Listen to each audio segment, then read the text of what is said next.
Well, shalom and welcome, everyone. Today is a day I've been looking forward to for a long time. We have a very special guest. I'll pull him on in just a moment here. We have a very well known, very well respected Bible scholar and author. We have Dominic Crossan with us. Now, just before I pull him on, I just want to encourage every one of you to share this live stream. Get the message out. Share it with your friends, your family. Shoot them a message right now. If a name or a face comes to you at all, just tell them to tune in and to watch, because this is going to be absolutely amazing. This is we are so honored and so privileged to have this guest with us. Now, I just recently got through. Just recently going through John Dominic Crossan's newest book, Render Under, excuse me, Razor, and I've read the reviews. I got to tell you, the reviews does not do it justice. It is a phenomenal book. I know there's a lot of great reviews about the book, but it is just beyond. Uh, what can you say? It's definitely worth way more than its weight in gold. So this is what we're going to be talking about mostly today: is his new book, Render Unto Caesar. So without any further ado, as they say, I'm going to pull in. Dominic, Dom, welcome, welcome, welcome. Very good to be with you, Christopher. Thank you for having me. Thank you for coming on. It is just an absolute an honor and a privilege. It's a pleasure to have you. Yeah, I was just sharing with you earlier that going through your book, and it's just absolutely amazing. Definitely, without doubt, I'm referring back to this book for years to come, because there's so much involved in that. Great. Yeah. So I wanted to. I got some notes that I was writing down when I was going through your book, and let's just talk about some of this stuff. Now, if anybody who's listening right now, if you haven't read Render Under Caesar, you need to read it. You need to go get yourself a copy. Absolutely, you need to read it. It's almost, can I say this? It's almost a sin not to have this book. Okay, you need A mortal sin. a mortal sin. Yeah. So you started out the book talking about why Jesus was crucified when he was, like, on that Passover. Why wasn't he crucified before that? Um, could you just speak a little bit about that? Yeah, these are the questions we should ask ourselves. For example, if Jesus went up to Passover, let's just say Passover, every year of his life, which honestly I don't believe he did, because I think Jesus was a day laborer. That would require cash, real money. You had to have money when you got there to buy your lamb, and at least 2 weeks, maybe 3 weeks off. But if Jesus went up every year, what happened this year that never happened in the other years? That's still the question. If he only went up this time, why did he go up this time? So you have a question that's going to get you one way or the other. Now, I think what happened is this: 150 years before Jesus lived, many Judeans under the Maccabees had emigrated to Galilee, to fill up Galilee. And so there was all sorts of contacts between Galilee and Jerusalem. I suspect that Jesus's relatives, even, at least his friends, his relatives, told him, look, maybe they said it as insolently as this: will you get out of those hick villages up there and come to the real city? If you have a message, come to the capital. This is a Passover. Everyone will be here from across the Jewish world. If you're serious about this God's rule you're always talking about, bring it to where it counts. So now, I think the author said, and I'm interpreting what happened: we can protect you. You have enough followers here that during the day you will be safe. We'll surround you, as it were, in the temple. They may want to kill you, whatever they want to do, but you have the crowd on your side. Thinking now the way what you find in Mark's gospel, the crowd. And at night, they must have told them, you're not staying in Jerusalem. Get out of Jerusalem every night, round the Mount of Olives to Bethany. There you'll be safe among friends. So it's a reasonable thing. In other words, it makes no sense to me if you say Jesus went up there to die, because he's doing all the wrong things. You don't need a week to die in Pilate's Passover, Jerusalem. Coughing too loud might be enough. So I think that's what he went up with, to take the movement where it counted, to spread the movement. That's why he was there. And that's why it took a while. From our point of view, basically we think of Palm Sunday. Why wasn't that entrance, which is almost a mockery of Pilate's arrival, with his extra troops from Caesarea on the coast? He comes in on a donkey. I mean, ha, ha, ha, but not funny from Pilate's point of view. It's like a caricature of a Roman governor coming into the city. I always imagine him coming in from the west and Jesus coming in from the east, almost like, like Saturday Night Live at Passover, but very dangerous. I mean, this is a demonstration. It's not violent, but it ain't just talk. So that sets up the scene for me. That's why Jesus is there. Now, you mentioned also in your book that, and this is something I never thought and never knew, that is that the fact that he alone was arrested and crucified is proof that it was a non-violent, what'd you call it? Resistance movement. Yeah. I think, honestly, Christopher, for me, that is maybe the most important historical piece of evidence we have outside the New Testament. I mean, you could say that. Because by Roman law, by Roman civil law, now criminal law, if you resisted violently, the jus ladi, the right of the sword that the government had just to get you. I doubt if you even had a trial. If you were out there with your gang in the countryside and the word came to the governor, there's a gang out there, he went out with his troops and killed you. If he managed to get you alive, you'd be crucified in a nice row with all your top lieutenants. And what was it, in 4 BCE, the Syrian governor came down with his legions and crucified 2,000 at Jerusalem after an insurrection, a violent insurrection. And then we know in 70, Josephus says it was 500 a day were crucified until they ran out of trees. So basically, we know for violent insurrection, we know you kill the leader and as many of the top lieutenants or main followers you can get your hands on. Big demonstration. But by Roman civil law, those who stir up the people, we call them activists. I think not philosophers, not just people who talk now. They didn't crucify philosophers in the Roman Empire. They were just taught. But supposing you stirred up the people, turmoil, that's their term. That person should be crucified. The Romans didn't waste iron nails and crucifixions. This is just nonviolent revolution. We take out the leader, that'll end it. That, by the way, is why both Josephus and Tacitus feel it necessary to explain why the crucifixion of Jesus didn't end his movement. Why are they still around 60 years later? And Josephus says, well, they were faithful to him, his followers, and Tacitus sneers that, well, it was like a disease. The infection spread. So I think that's crucial for everyone to know. By Roman law, and I have it in the book, the actual quotation, if you are a nonviolent revolutionary, according to your rank in society, you're either crucified, thrown to the wild beasts, or sent to an island. If you're kind of an aristocrat who got out of line, we don't kill aristocrats because that might give ordinary people ideas. So we send them to an island.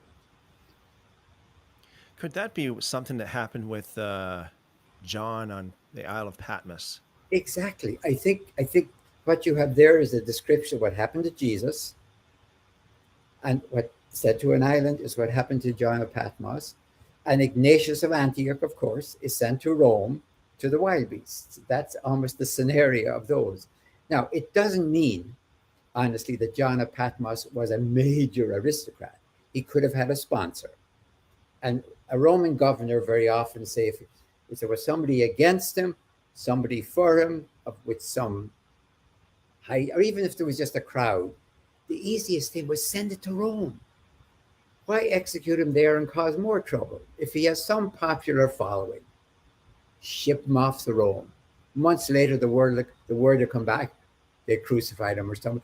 I didn't do it, says the governor. So it happens in cases that the governor just wants to get rid of the problem, ship it off to Rome, send it to the Supreme Court, we might say. So, I know this is not.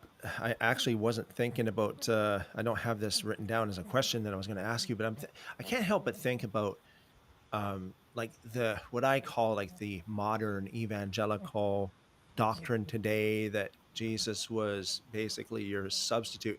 Do you think he had that on his mind at all? No, No. no, I'm not trying to read his mind, honestly. I'm Yeah, yeah. watching his actions, I'm watching the story.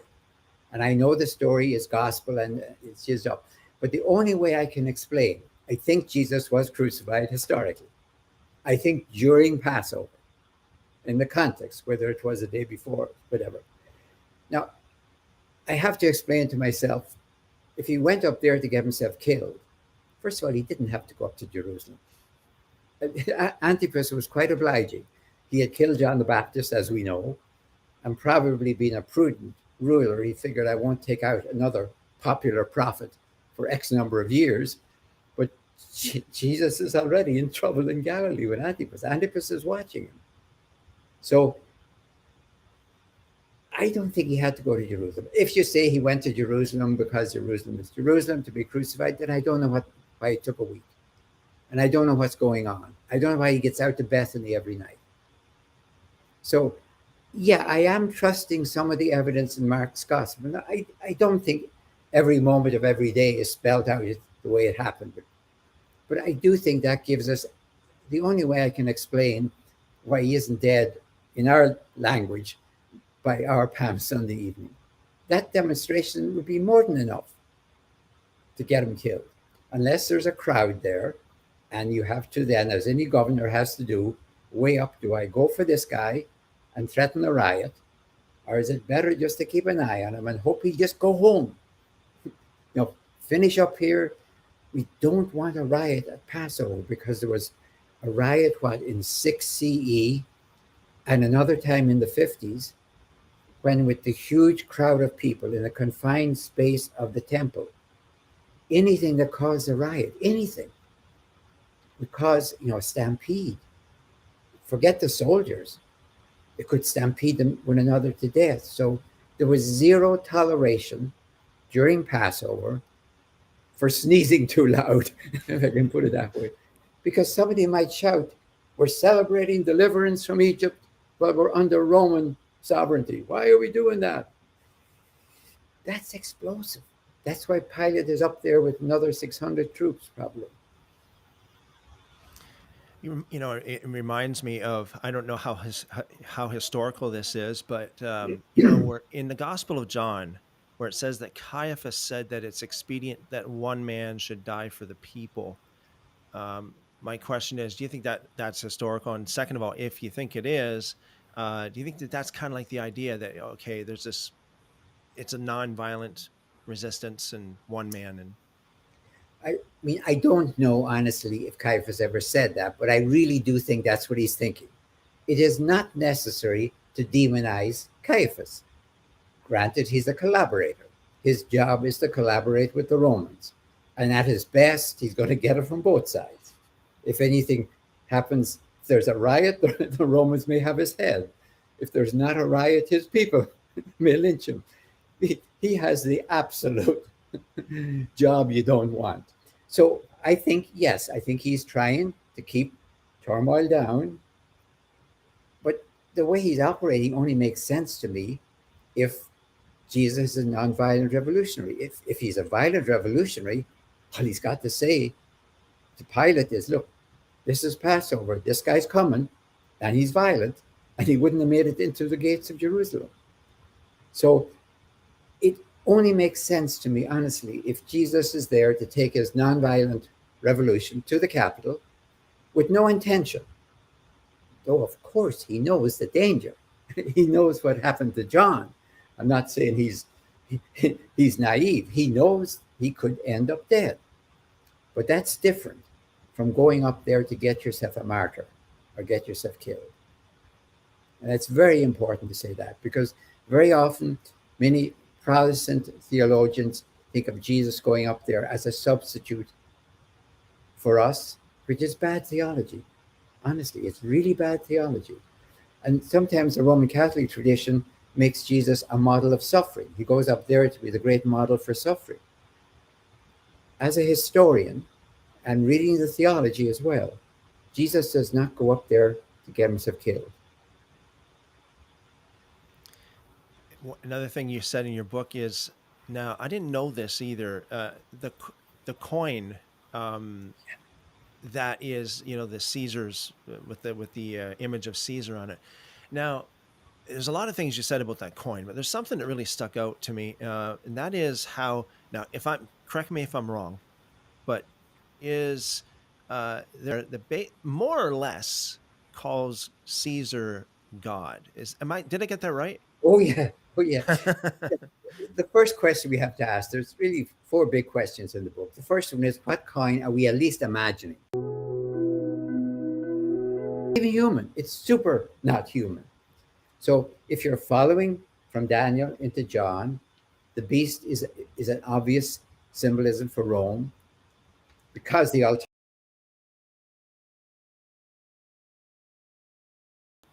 and crucified is proof that it was a non-violent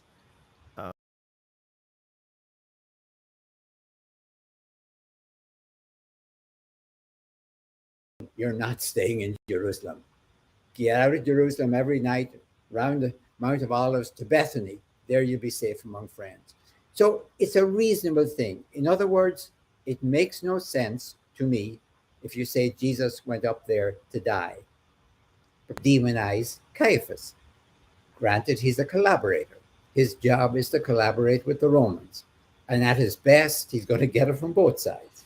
If anything happens, if there's a riot, the Romans may have his head. If there's not a riot, his people may lynch him. He has the absolute job you don't want.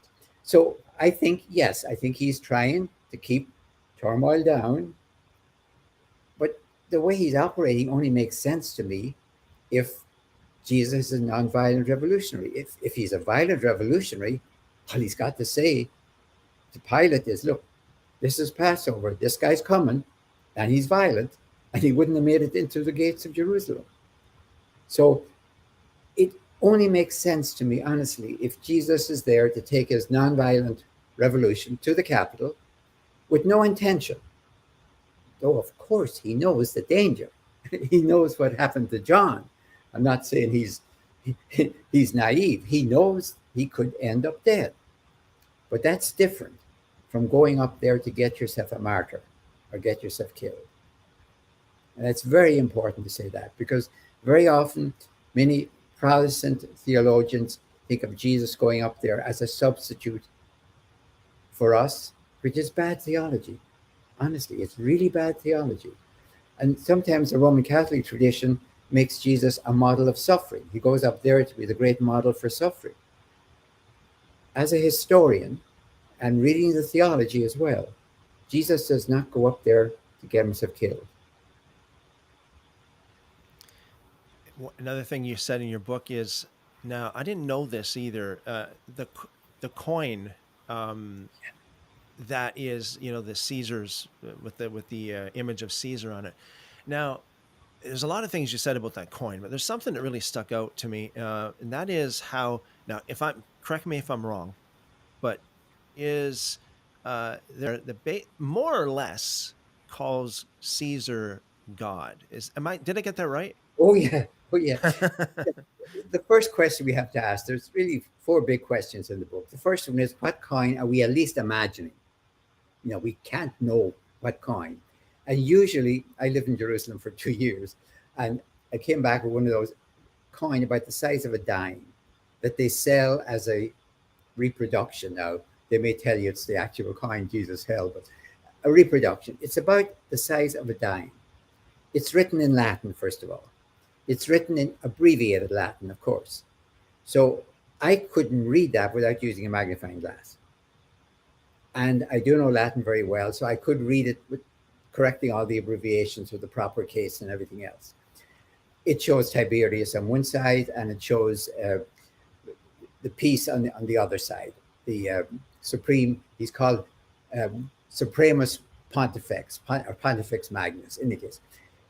The problem with that is it's in Latin. And Jesus asks, at least in the story, whose image and inscription? And inscription. Now, okay, maybe his interrogator, the person who interrogates him, can translate the Latin and put in the right cases and everything else, which is very tricky.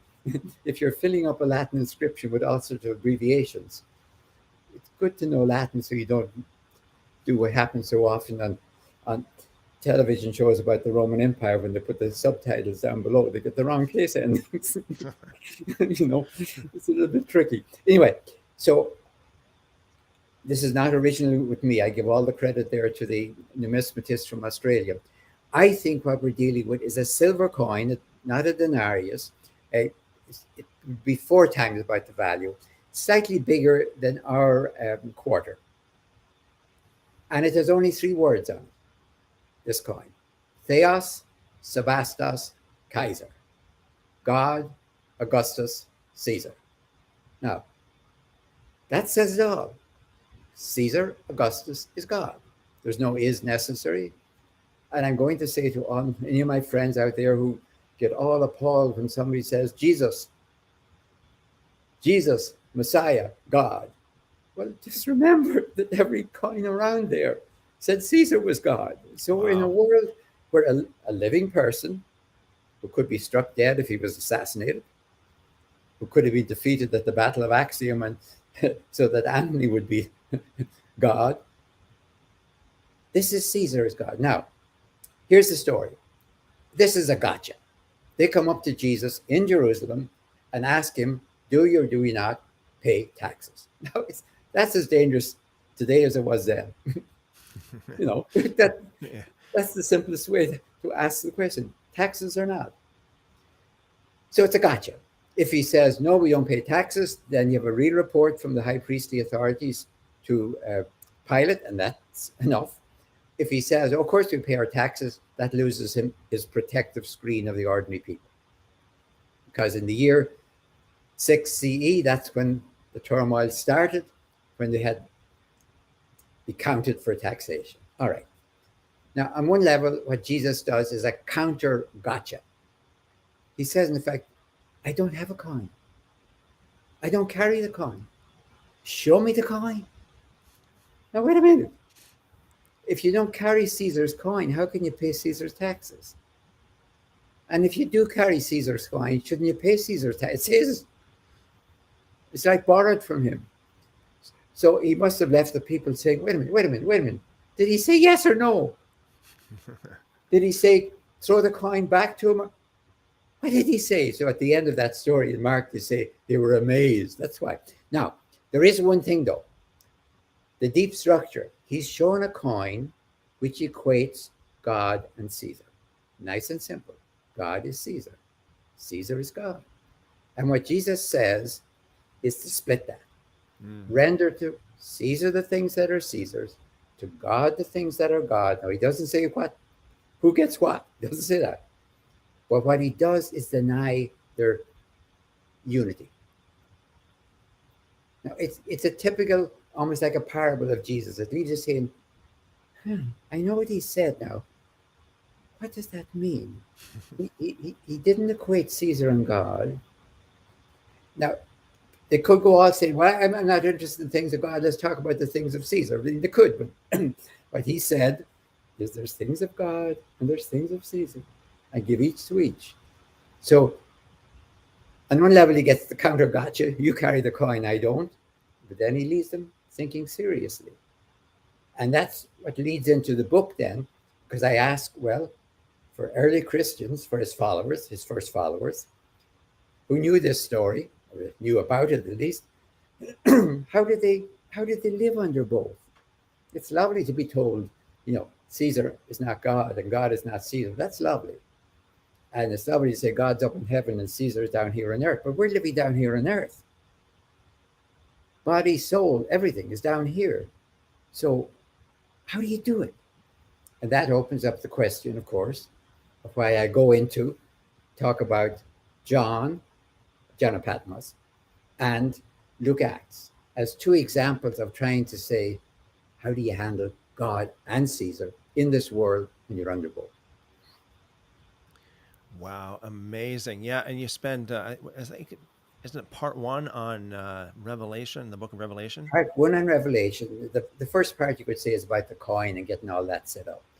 Then the next two examples are two extremes, because the book of Revelation says Rome is unbelievably evil, murderous, obscene. How could you have anything to do with it? It's all about God, nothing for Rome. It's like saying Caesar 0, God 100. That's his view. Now, when I turn to the next one, Luke Acts, we have to talk about why that is a single work and not two disparate works as it is in the New Testament. He's all in favor of Roman Christianity, of an adjustment between God and Caesar, where each adjusts to the other to live on this earth. But the first one was, why is the book of Revelation so awash in blood? Let me put it bluntly. If you have a concordance, look up the word blood in Revelation. You're Yeah, bathed really. in it. The world is bathed in blood by Rome. You said something in the book of, or it was part one. I think it was chapter 3. I guess it would be in part Okay? one. And this is something I think that is so interesting. You talk about the mark of the beast. You talk about how I see. I'm familiar with gematria. Some other people would not be. That uh, making it very simple. Each letter of the alphabet has a numeric Yeah, value. And you said that Nero yeah. in the gematria equals 666. Could you speak a little bit more about that? Yes, and I honestly don't want us to get totally focused on that one thing, as if that was the only thing, because Nero is there quite in other places. And in both cases, when he appears, John says, now have the wisdom to understand this. You might think, well, he needs a lot of wisdom all over this book to understand what the heck's going on. But twice he draws attention to it. Here's what is really going on in the background. He has to describe, oh, wait, sorry, let me back off of it. The theme of the book of Revelation is this: in the immediate past, Rome has slaughtered Christians. In the imminent future, therefore, God and Christ are coming back. Christ is coming back to slaughter Romans. It's like a scenario of, you might say, justice or you might say revenge. But that's his argument. Since Rome slaughtered Christians, Christ will slaughter Romans. All right, that's where all the blood comes from. Now that raises certain questions. But at least let it stand for a second. Now here's his problem. He is speaking in the 90s, probably, almost certainly under Domitian in the 90s. I agree with the majority of scholars on that, I think. Right. So he's in the 90s. Now, probably there's nobody alive in the Roman Empire, under the Pax Romana, that has ever seen what is called parousia, in the worst sense, when the emperor comes with his legions to wreck your city.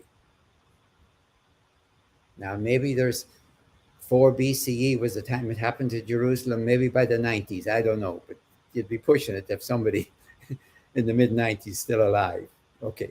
So his problem is, how do I give a believable description of Christ coming back, as to put it bluntly, the great slaughterer. Now, if you had been living under Alexander the Great, you'd have no difficulty. You know what he did to Tyre. You know what he did to Gaza. You know what he did to any city that resisted.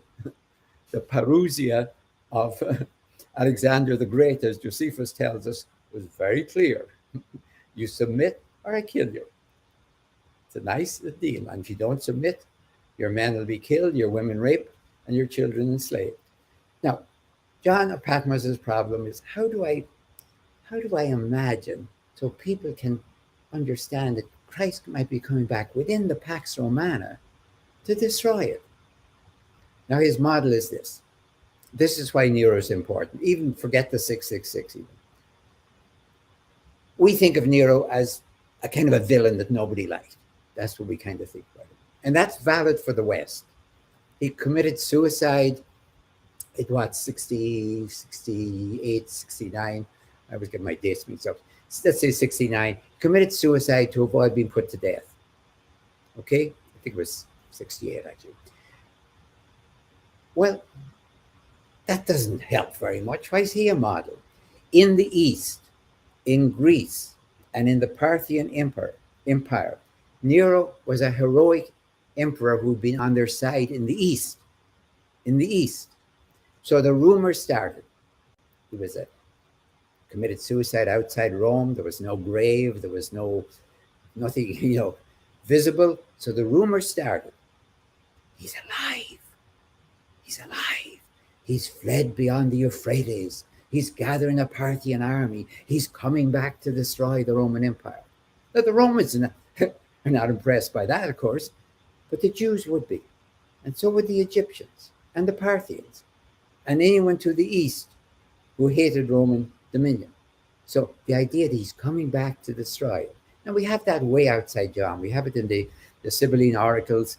So we know all of that. Even if John never existed, we know in Roman authors, Tacitus, I think Suetonius, that there were impersonators, people claiming to be Nero, that they had to put to death. So this is John's model. You think Nero is coming back to destroy the Roman Empire? No. Jesus is coming back. Nero, you think, is the wounded one who's coming back, the one who was struck down and seemed to be dead but not dead. Jesus is the one struck down who seemed to be dead but is not. So he needs Nero for his model. And so you can use the 666 for Nero, and I think it is, by the way. I really think it is. But I don't want to rest everything on that. So if somebody wants to say it should be 669, it'd be somebody else. Or you can play too many games with that.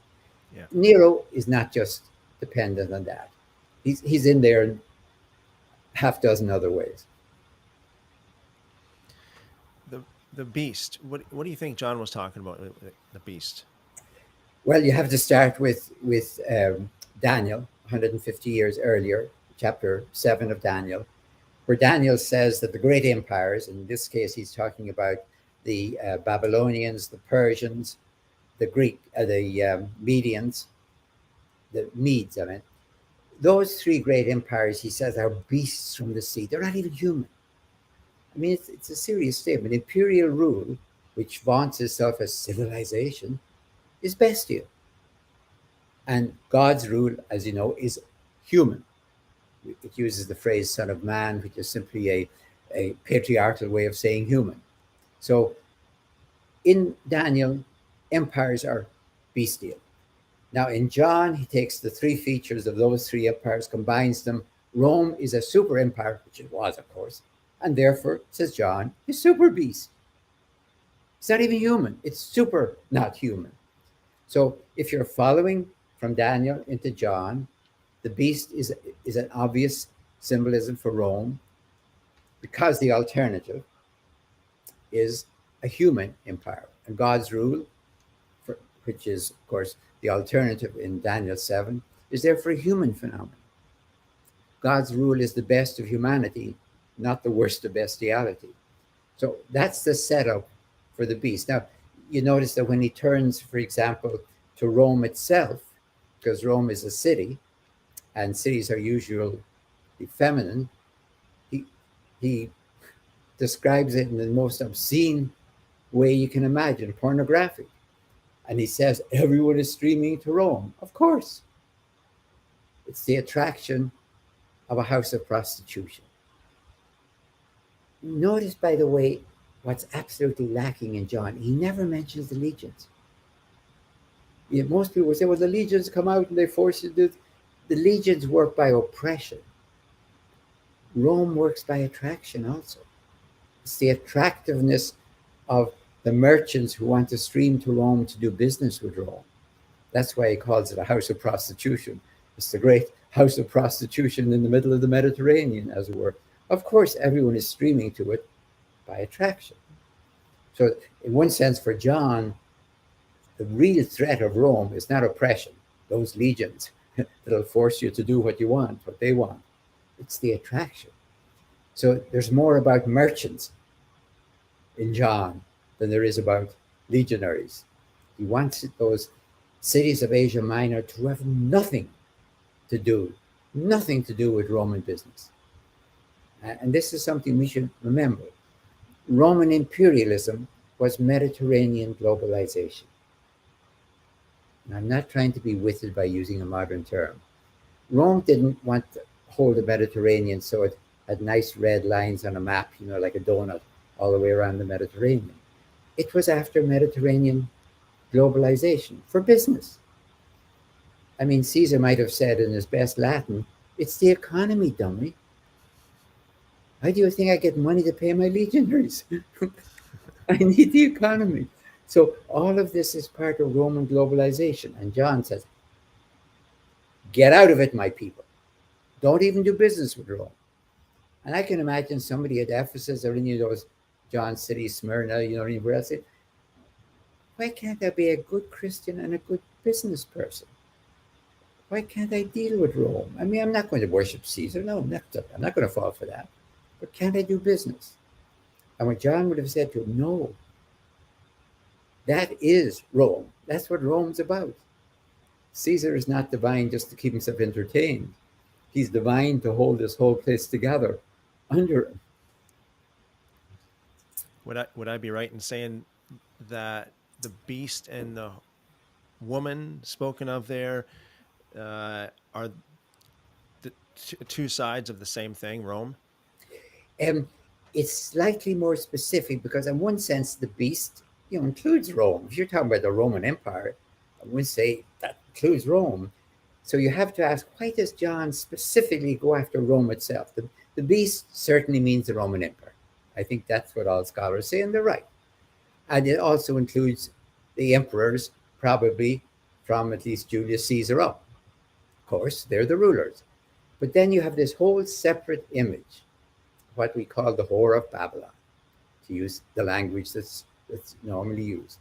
And it's Babylon, of course, because Babylon destroyed the first Jewish temple, and Babylon, Rome, has destroyed the second Jewish temple in the year 70. So anyone hearing that Rome is Babylon thinks two things. But Babylon is gone. So Rome is just as doomed as Babylon. Got it. Now it's still there, but doomed. So there has to be a reason why he separates Rome out as the rider on the beast, he calls it. So this woman rides the beast. So she's obviously closely associated, but she is the city of Rome. And that is because of the danger of attraction. Because the prostitute operates by attraction, not by oppression or force, by attraction. So John is much more, if I could say, appalled by or scared by or antagonistic to the attractiveness of Roman business than he is, because he never mentions it, to the oppression of Roman legions. Now, you mentioned something else as well. You mentioned this in the book as well, and you did just earlier. The dating of the book of Daniel. Now, is that you dated it like the 2nd century Yes. BC, right? Right. So now isn't it that like it's billed as being older than that? Oh, yes. Yes, of Okay. course. And if I'm writing a novel today, for example, I can locate it anytime I want. I can locate it. If I'm writing an historical novel, let's say, about Henry VIII, Wolf Hall, or something like that, I'm writing about the past. Now, the book of Daniel has a serious purpose. There's a crisis going on in 160 because the Syrian Empire, which is tottering, because it's caught between Egypt pushing north and Rome pushing east. It's trying to hold on there, and it tries to unite Israel as a close part economically, politically, socially of the Syrian Empire. So it goes to persecution of their religion. Now, in that context of the 160s, I date, if I wanted to be precise, I date Daniel, say the 165. What Daniel does, I'm going to go back to the time of Babylon. I'm going to tell you everything that happened right up from then, of course, because I know it. And then I'm going to prophesy. I won't say prophecy, I'm going to tell you what's going to happen next. And says, I've been right about everything up to here. Of course, I'm going to be right about next. And this is going to be very consoling for you because I can show you, look, the Babylonians came and went, the Medes came and went, even the Greeks came and went. The Syrians will come and go too. And then we have God's rule on earth. It's a magnificent way of consoling people, first of all. And of course, that didn't fool anyone. I mean, the scholars, of whom John was one of the sages, or the apocalypticists, if you will, they all knew what was going on. It's as if I could use a very stupid example, if I suddenly wrote a novel about finding Cleopatra's diary in the Egyptian, tomb, I could have a great time of it and say it was a bestseller, and I'm on all the talk shows, and they're saying, no, but did this really happen? Oh yes, oh yes. I can show you the dates I went into Egypt. I have it on my passport, and I could maintain that. What I couldn't do was try to sell it to the Smithsonian. That's a crime. I may have my tattered, diary of Cleopatra. I can do everything I want with on television. You can play along with me, give me an interview, and you can say, did it really happen? Oh yes, oh yeah. Look, I can show it to you. I can show you my hotel bill. We can play along. Everyone knows it. Now there may be some people somewhere who like conspiratorial things, who says, no, it really happened. It really happened. There'll always be people who like conspiracy. So John is doing something that everyone, at least of his own peers, must have known, of course. He's just done it. He's just written it. I've always found it. Um, I've always wondered, like, why the Jewish people have not. They don't classify Daniel as part of the prophets. I mean, it's probably good taste in a way, because it's a different vision. You can kind of see when you read Daniel, the split between, the first half, there's 12 chapters, the first six and the last six. In the first six, Daniel, for example, has no trouble praying to God and explaining the dream of Nebuchadnezzar. He just prays to God, off he goes. When you come to the second half of the book of Daniel, he can't explain his own dreams. Daniel's own dreams. It takes an angel to come down from heaven and tell him what's going on. I really see that in a way as a sad thing, the shift from prophecy to apocalypticism. I really do. I mean, the confidence in the first half of the book that you can walk into the lion's den and you'll walk out.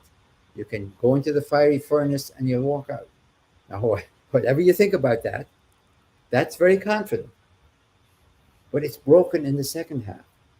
So I think that an apocalypticist is a prophet who has certainly lost, I go or let me put it this way.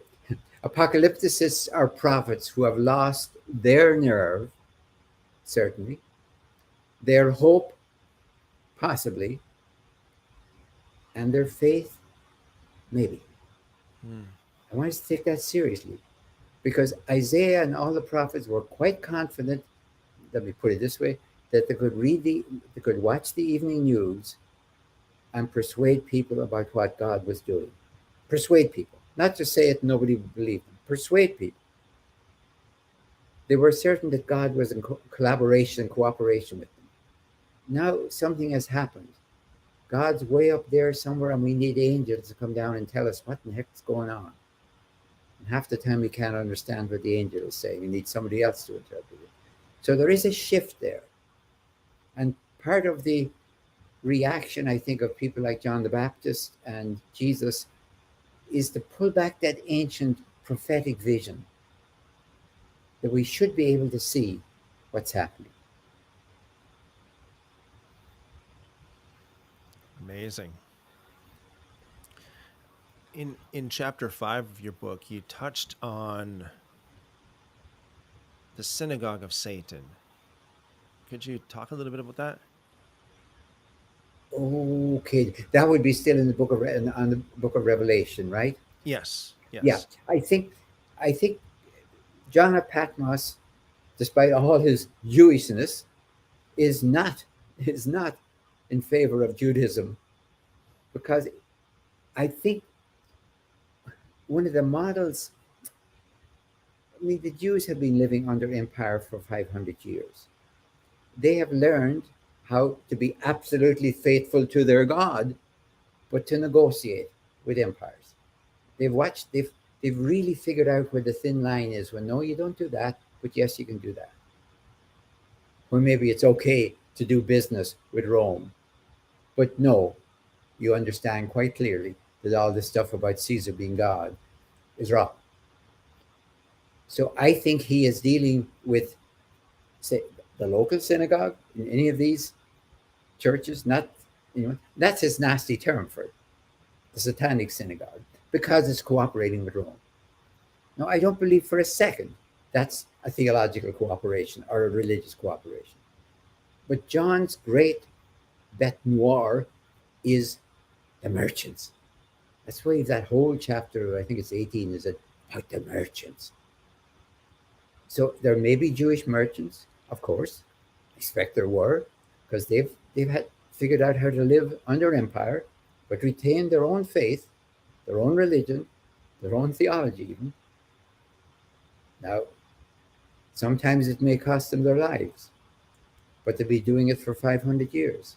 Rome is just the latest coming down the pike. So I think he is very much against any cooperation modeled on Jewish cooperation. He would call that satanic synagogue. So the synagogue of Satan would be like the Jewish people who cooperated too much with Rome. Yeah, and too much means anything. I mean, his position, honestly, is zero cooperation. And you might say, well, how do you do that? Well, I don't know how you do it, but no merchant dealing with Rome. So any synagogue in any of these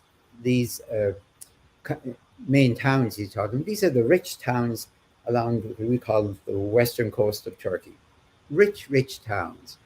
And they're all of them see the pull towards Rome. Of course, it wouldn't be rich towns if it wasn't for Rome. So any synagogue in any of these towns, I'm talking about a real synagogue, in which Jews tolerate economic business with Rome, he would call it satanic. The individual would be satanic. The synagogue, if it approves of it or accepts it, is satanic. I mean, that's even the term he would use of any fellow, let's say, Messianic Christian who wants to deal with Rome. Rome is satanic. That's why it's not just the beast. The dragon is the one who controls the beast. The dragon is Satan. So it's Satan, the beast, the prostitute of Babylon. That's the hierarchy he's after. And honestly, it really isn't mysterious. If you take it within context, within apocalyptic writing, within the Jewish Sibylline oracles from outside the New Testament, it's absolutely clear. It's as clear as you could code something that you read today. If you were watching a Saturday Night Live and you can see all the political, that's this person, that's that person. You wouldn't take long to quote it till you know exactly who they're imitating. I think it was just as clear at the time to people who read it and wrote it. You touched on something in chapter 5 that is something that I've actually been talking about a little bit, but um, now going through the book of Revelation, you touched on where John said that Jesus forbid the eating of food sacrificed to idols. And that happened with two different churches. Now, Paul, and I like the way you put this. You said that Paul has this "don't ask, don't tell" kind Yes. of kind of thing going on there. And was it First Corinthians 8 and 10? I believe it is. Yeah. Yeah. So, do you think that Paul and Jesus are compatible there, or are they contrary in that Oh, way? I think so. I mean, this is a problem that would never come up for the historical Jesus in the Jewish homeland, but comes up immediately, and it would have been there for centuries from Jews in the diaspora. Supposing a friend of mine invites me to a meal. Now, you and I might think that'll be to their own homes, but in many cases, let's say two shopkeepers who know one another in business, one Jewish, one non Jewish. Now, forget Jesus and all that. Supposing you're having a celebration for your son, you might hold it in the temple because there were rooms available for rent in the temple for parties. So you mightn't figure your home was good enough. So now you invite me to come to the temple to have a party with you. Okay, it's in the temple, but it's not. I'm not going there to sacrifice, but maybe the food that I get will be left over from sacrifice and sold in the temple, which it was, or sold in the marketplace. So the problem that Paul runs into with the Corinthians is, what if what if I'm in the marketplace and there's food for sale, and I think it may have come from the temple? I mean, priests couldn't eat all the sacrificial meat, and whenever there was a great big festival, a feast. I mean, a feast meant food in the ancient world. You don't have a festival without a feast. So where does the meat come from? We're not talking about um, hummus. We're talking about meat. Where do you get it? Comes from the temple. So if I'm the emperor and I have a huge sacrifice for a victory of 1,000 bulls, everyone's going to eat beef. It may be free. Now, am I eating sacrificial meat? Have I offered sacrifice? Paul's attitude is a little bit, if it doesn't bother your conscience, go ahead. If you know enough to say that I'm not taking this as sacrificial meat, this is just the leftovers from the party, as it were, go ahead. Now, you might say, be careful. If you have somebody over there who's a conservative and says you have nothing to do with it, you might go along with him. But Paul says, but I don't think it's right for him to force me. You can just see, I I could go ahead because my conscience doesn't bother me. Do I have to listen to my buddy next door who says no? So it was a real problem. Maybe we can't even understand it in terms of eating meat, but believe me, we can understand it today in America with all sorts of other things that is a question whether you can do and I can do. And if you can do it and I can't do it, how do we live together, even as states in the United States? Oh yeah, we just have different problems. But now John's problem with that, of course, is no way, because that's exactly where he says it's going to begin. You're in business. You're working only, let's say, with your own colleagues. Now you're invited because you belong to this little group of business people and all sorts of, let's call them guilds for want of a better name.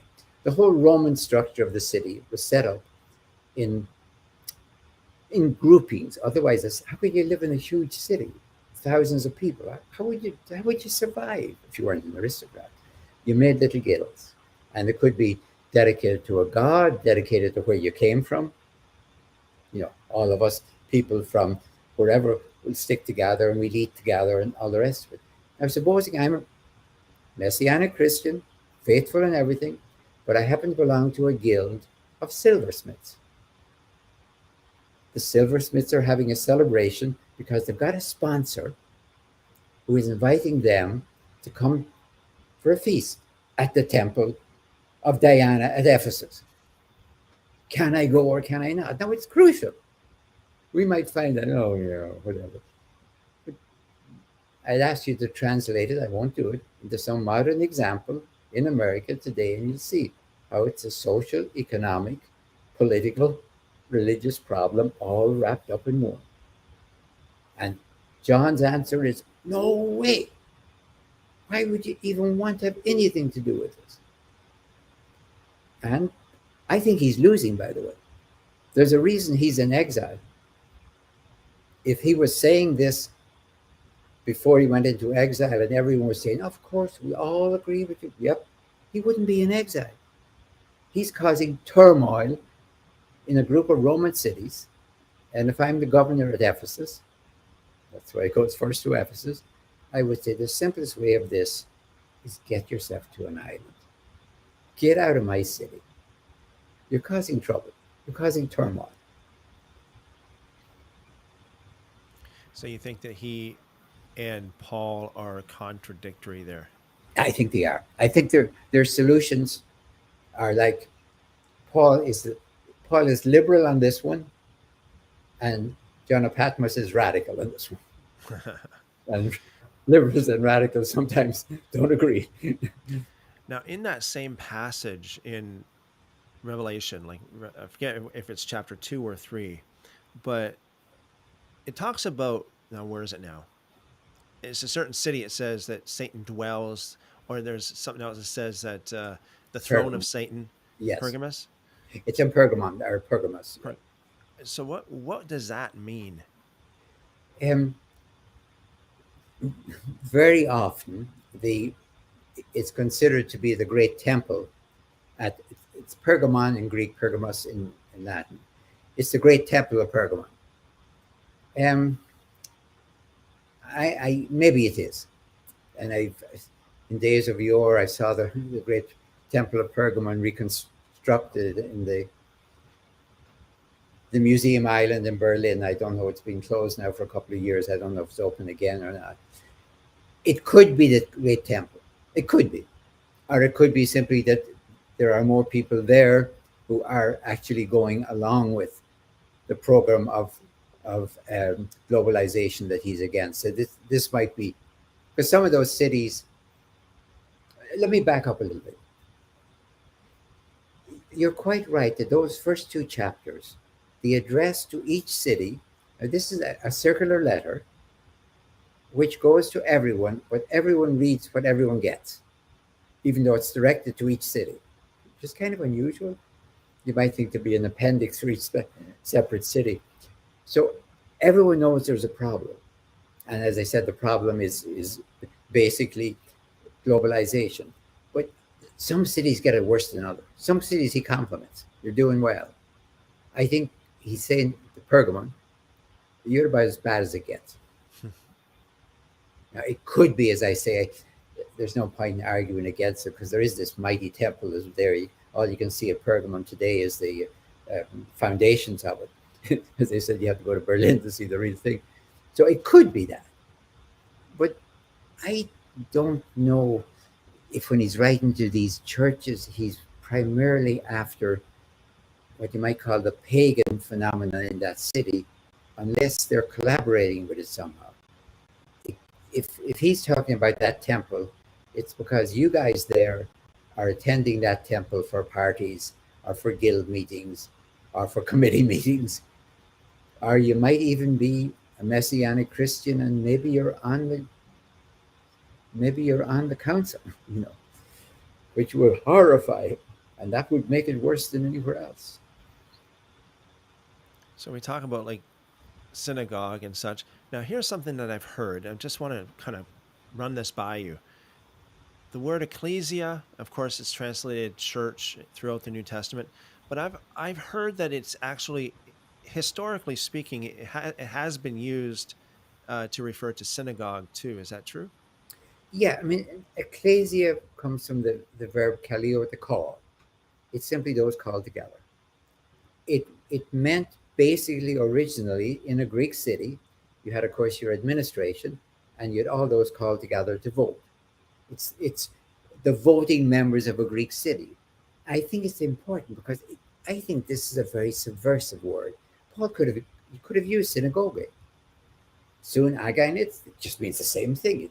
It's the coming together. We would say collectivity, conference. We do all sorts of words. So when we hear Paul talking to the church, we, we think immediately of a church. Any Greek reading that would say, hey, he's calling our little enclave here 10 people. He's giving us the dignity as if we were the voting members of a great Greek city under Rome. And the voting members of a great Greek city have limited authority. They can vote whatever Rome agrees they can vote. It's a slightly edgy, subversive term. Not too much, but he could have chosen far more neutral terms. Or he could have gone synagogue, which everyone knew. So he used a different term, and he used the term for the collectivity, the voting collectivity of a Greek city.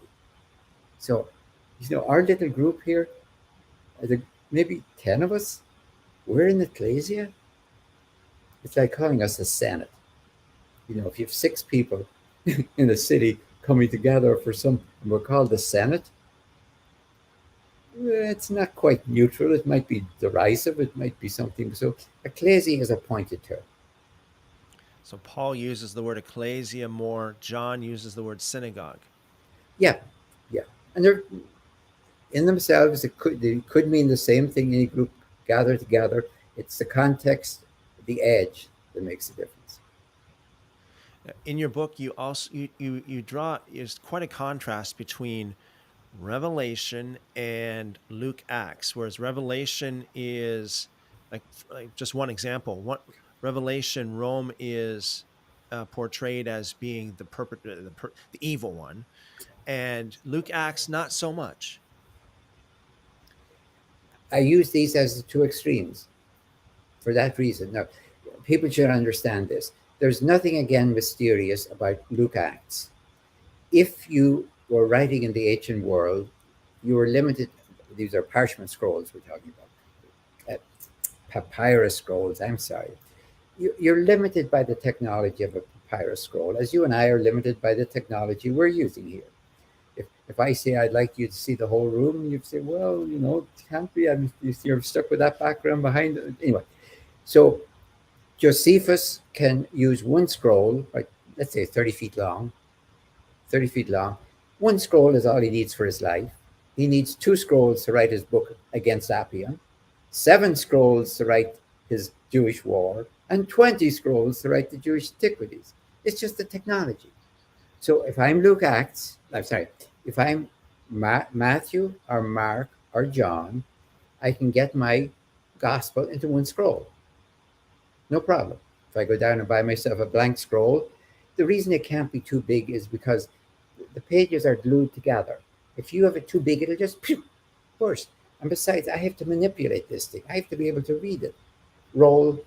So you give me a huge one. No, now we're talking about papyrus scrolls. Okay, so John has a long message to say. His theme is how the Holy Spirit came down on Jesus, and Jesus traveled from Galilee to Jerusalem, and the Holy Spirit then came back down on the apostles, Pentecost we call it, and they traveled from Jerusalem out to Rome. He needs 2 volumes to do that. 2 volumes in close parallel with one another. Travel this way, travel that way. And the protagonist is the Holy Spirit, not Jesus, because after all, Jesus is dead in the first one.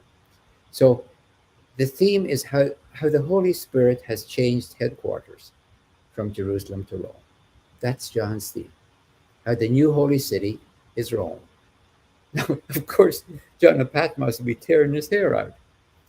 But what's at stake here is that Luke, let's use the word Luke, that's simply whoever wrote Luke Acts. Its theme is that the future is not Jewish Christianity, but Roman Christianity. That's the whole theme of Luke Acts. That explains why every single Roman official who meets Jesus or Paul bends over backwards saying they're innocent. I've never seen such a storm of innocence of people who are always seem to be in court, but always seem to be innocent until recent history in this country, maybe.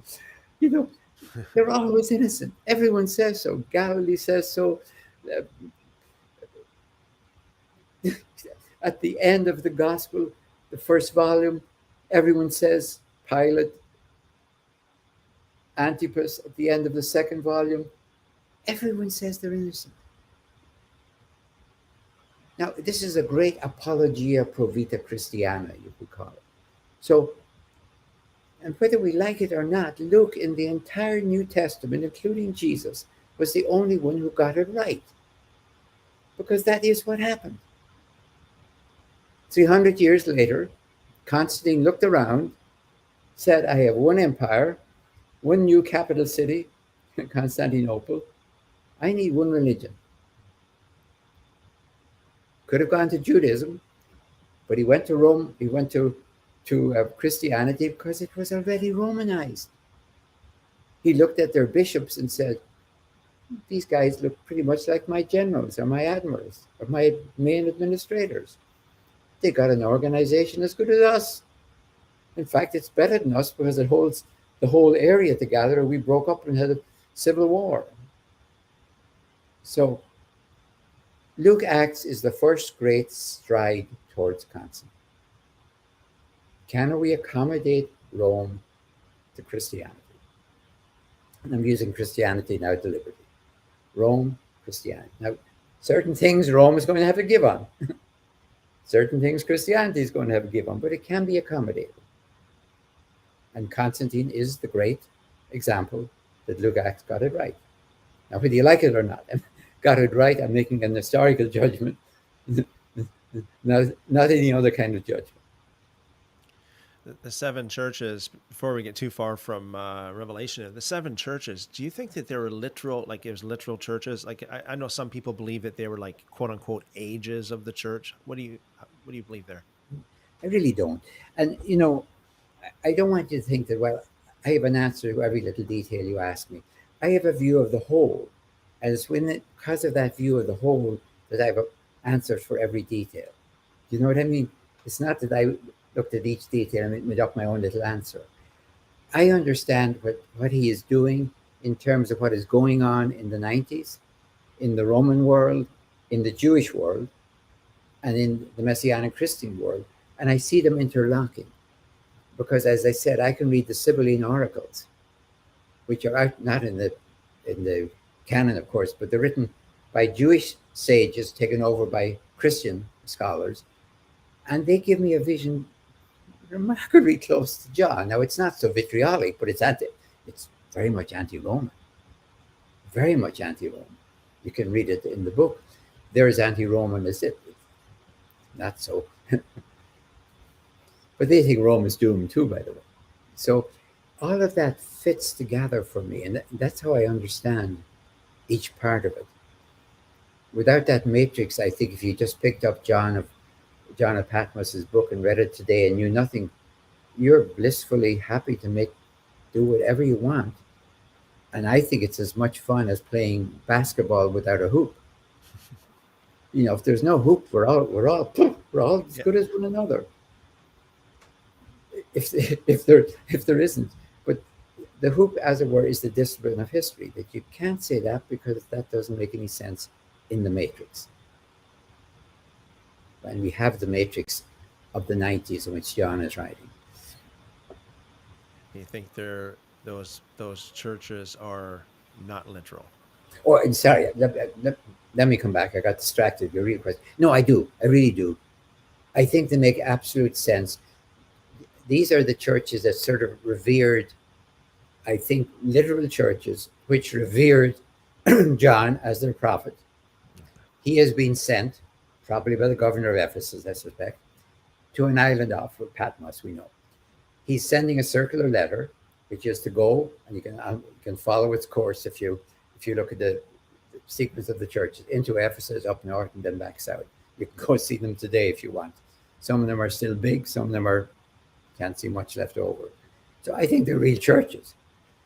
Now, that doesn't mean that you can't take what he says to a given church as therefore of total limited value or not.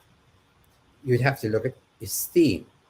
And the real problem for scholars today with the book of Revelation, I'm not getting into the theology of whether you like a violent God or not, but the old answer used to be, well, it says there was Rome slaughtered Christians, and it's written under Domitian, so Domitian must have been a great persecutor. We have lots of very famous, I've quoted some of them in the book, saying, well, that's logical. He says there was slaughter, so there must have been slaughter. But more and more, including myself today, are saying, no, we have no evidence of imperial policy or imperial practice, except for that one thing that Caesar did, that Nero did in the 64. We have no experience of that. In fact, I add this in the book, we have strong evidence against it because Ignatius of Antioch, traveling westward among the same churches, never even mentions persecution. He's more worried about whether they're obeying their bishop or not. And Pliny the Younger, working on the southern coast of the Black Sea, Bithynia and Pontus, runs into Christians, and he has to write back to Trajan and say, what do I do with them? This is the most learned, in power person in the Roman Empire. He's a friend of Tacitus. He knows everyone who's anyone, and he's a buddy of the emperor. How does he not know about Christians who have been persecuted under Domitian? How can he not know? So I'm going to say it's just not true that it was ever Roman policy or Roman practice to persecute Christians. Not under Domitian, in no other case except when Nero was looking for scapegoats to explain the Roman fire. And most of the authors like Tacitus, Suetonius, Diocasius knew quite well he was scapegoating them. Luke, whoever Luke was, the author of Luke and Acts, you mentioned this, never really met Jesus. No, I don't. But Paul didn't, of course, either. Yeah. No, I don't think so.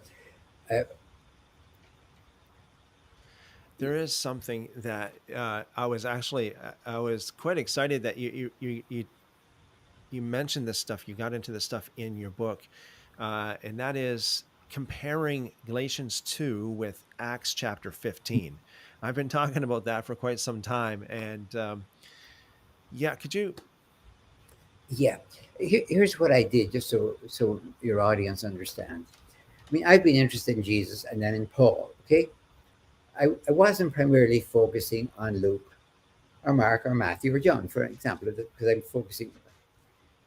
But when I was working on Paul, I kept running into this guy, Luke. Paul said this, Luke said that. Paul said that I got out of the Damascus in the basket because the Nabateans were holding the doors to arrest me. Luke says, I got out because the Jews were there to kill me. Okay, what's Luke up to? Why is it that every time I can check him, he's wrong? I'm sorry, that's a bit vulgar. But, the opening day of Mark's Gospel is a day of magnificent success for Jesus at Capernaum. The opening day for Luke, following Mark, is a day that got them almost killed at Nazareth. Why does he change it? So what I did, honestly, COVID helped. I took about a year. Let me focus on Luke Acts. Let me forget Paul and Jesus if I can, you know what I mean? And try and understand what makes this author tick. Let me get a profile of the author internally from this. If I'm reading this today and I have no idea who wrote it, what do I think he's up to? Using all the normal norms that I use with anyone. Why does he say this? Now, going for me, I have two things. I do know he's using, as scholars all agree, and I do, that Mark is his major source for the content and the sequence, apart from anything else. So I'm going to watch him very carefully with Mark. I'm going to watch every change he makes in Mark. Why does he bother doing it? Okay, If he's just making changes because he's a more elegant Greek writer, I don't care. That's him showing off. But I want to know every time he makes a change, omits, changes, adds, what's he up to? Then I'm going to come into the second volume. And I am reading this as two volumes of the same work, written at the same time, planned, conceived, written, published as a two-volume work, just like Contra Appian by Josephus. Never existed as two separate works. Finally, it took about a year of concentration. I think I really understand what Luke is up to and how the Lucan Paul, fits into that. For example, Paul will live and die to say he's an apostle called by Christ at Damascus. That's his identity. That's his authority. That's his, take that away from him. And he's nobody. He's just the big mouth, you know, assuming authority he doesn't have. So his whole life identity, authority, integrity is based on that. Now you read the three great accounts in Luke. Luke gives three accounts of Paul's conversion. Maybe he doth protest too much. Three accounts. But he never, ever admits that Paul sees the Lord, which would make him an apostle. He hears the Lord, and he doesn't even know who's speaking because he says, "Who are you, Lord?" So, as far as Luke is concerned, he couldn't be an apostle. Now, it's within that context that I come to Galatians 1 and 2 and the Acts 15. If you start without that, I don't know, you can make up anything you want. Somebody can argue that, well, I like Acts 15, Paul's lying. Oh, sure. But I'm interpreting the two of them. Acts 15 is a perfect example, says Luke, of how we work together. Look how peaceful we are. We have a problem. We bring it to our little mini Senate, as it were. Somebody speaks.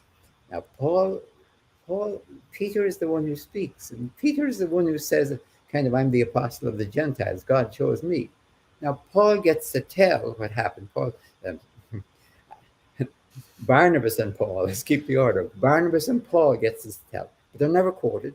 Then James, as the leader, says, I've heard everyone, and now this is our decree, and so we write it up and we send it out. If I'm reading that as a Roman, I would say, oh, these are a lovely people. They're like a little mini Senate. They operate, nobody's shouting, nobody's screaming. Everything is lovely. These people don't have any inner turmoil, so they won't create any extra turmoil. It's a lovely piece of propaganda, to put it bluntly. And if we didn't have Paul swearing, he says it under oath, before God I do not lie, in Galatians. And whenever Paul is really on the defensive, in 2 Corinthians, 12, I think, and first Galatians 1, he says, before God I do not lie. That's when he's under attack. So, yeah, I trust Paul. I understand what Luke is doing in Acts 15. But not for a second would I follow him as the historian. Paul gives me history. Luke gives me the apologia, the history translated into pro-Roman propaganda. That's the only honest thing. Now, for people who say, but God inspires, yeah, God can inspire propaganda too. Get over it. In fact, God can inspire some mistakes. Luke likes to connect everything with the big historical world. So do I. Sometimes he makes mistakes. So do I. If you keep saying this date and that date, I know I'm going to make mistakes when I'm talking off the cuff. So Luke wants to connect everything in his story with the Roman world, so he gets mistakes. And there's no point in saying, oh, he really meant this, he meant something else. It's just all right. It's like somebody from the pulpit making a great sermon, they give you a wrong date about something. Is that really what you focus on? Galatians chapter 2, verse 7, Paul is like, kind of paraphrasing it, like I'm the apostle to the Gentiles, Peter's to the Jews. Yeah. But then in Acts chapter 15, verse 7, Luke says that Peter said, basically, I'm the apostle to the Oh, Gentiles. and he was. If you, what is it, chapters 10 and 11, he's the one who gets the revelation from God. And this is interesting because this shows how deliberate Luke Acts is. If you're reading Mark and you're reading Luke in parallel columns, by the way, anyone who's serious about studying the gospel should be doing it in parallel columns. If you're not doing it that way, you're just having fun, which is fine. But if you're reading in parallel column, you suddenly realize there's a big chunk here in Mark that Luke omits completely. It's the place where Jesus has this manifesto that everything is clean, where he goes out to the other side of the lake and has a second multiplication of the loaves and fishes for the Gentiles on the other side, and where the followers don't seem to be able to get it in the middle of the lake, that there's more than enough bread for Jews and Gentiles. He omits all of that. Now, that makes absolute sense to me because he's holding that for the Acts. Why tell that Jesus sets up the principle and makes this little mini tour of the Gentiles by going up to Tyre? Hold all that for the Acts, the second volume. But that's precious. That proves for me that Luke is planning this whole thing from the beginning. He's waiting for his second volume. Now, when the second volume comes, you think, oh, Paul. The shock is it's Peter. Okay, Paul has his conversion. What's that, chapter 9? But 10 and 11 is Peter gets the revelation from God of the theory that everything is clean. Then he goes out and converts, who's a Cornelius, the first Gentile. He is the apostle of the Gentiles, without a doubt. And by the way, I think that title, the Acts of the Apostles, means Peter and Paul. It doesn't mean the 12. They're gone. The 12 are useful for up to about Pentecost, then you don't hear much about them. It's Peter and Paul, because this is also part of the great big Romanization. Romulus et Remus, the hero twins of Roman Rome. Rome become the hero twins Petrus and Paulus, always in that order. You will never hear Paul and Peter, at least that's the Roman Catholic tradition coming down from this. So Peter is the one for Luke. Paul is the one for Paul, and I'm going with Paul. That's history. Do you think that the author of Luke is more biased toward Peter? Oh, yeah. Um, I wouldn't even say biased. I mean, that presumes that there might be another interpretation. He's absolutely pro Peter. In fact, here's the giveaway. As you know, Paul has, Luke Acts gives three full stories about Paul's conversion, right? Chapters 9, 22, and 26, okay?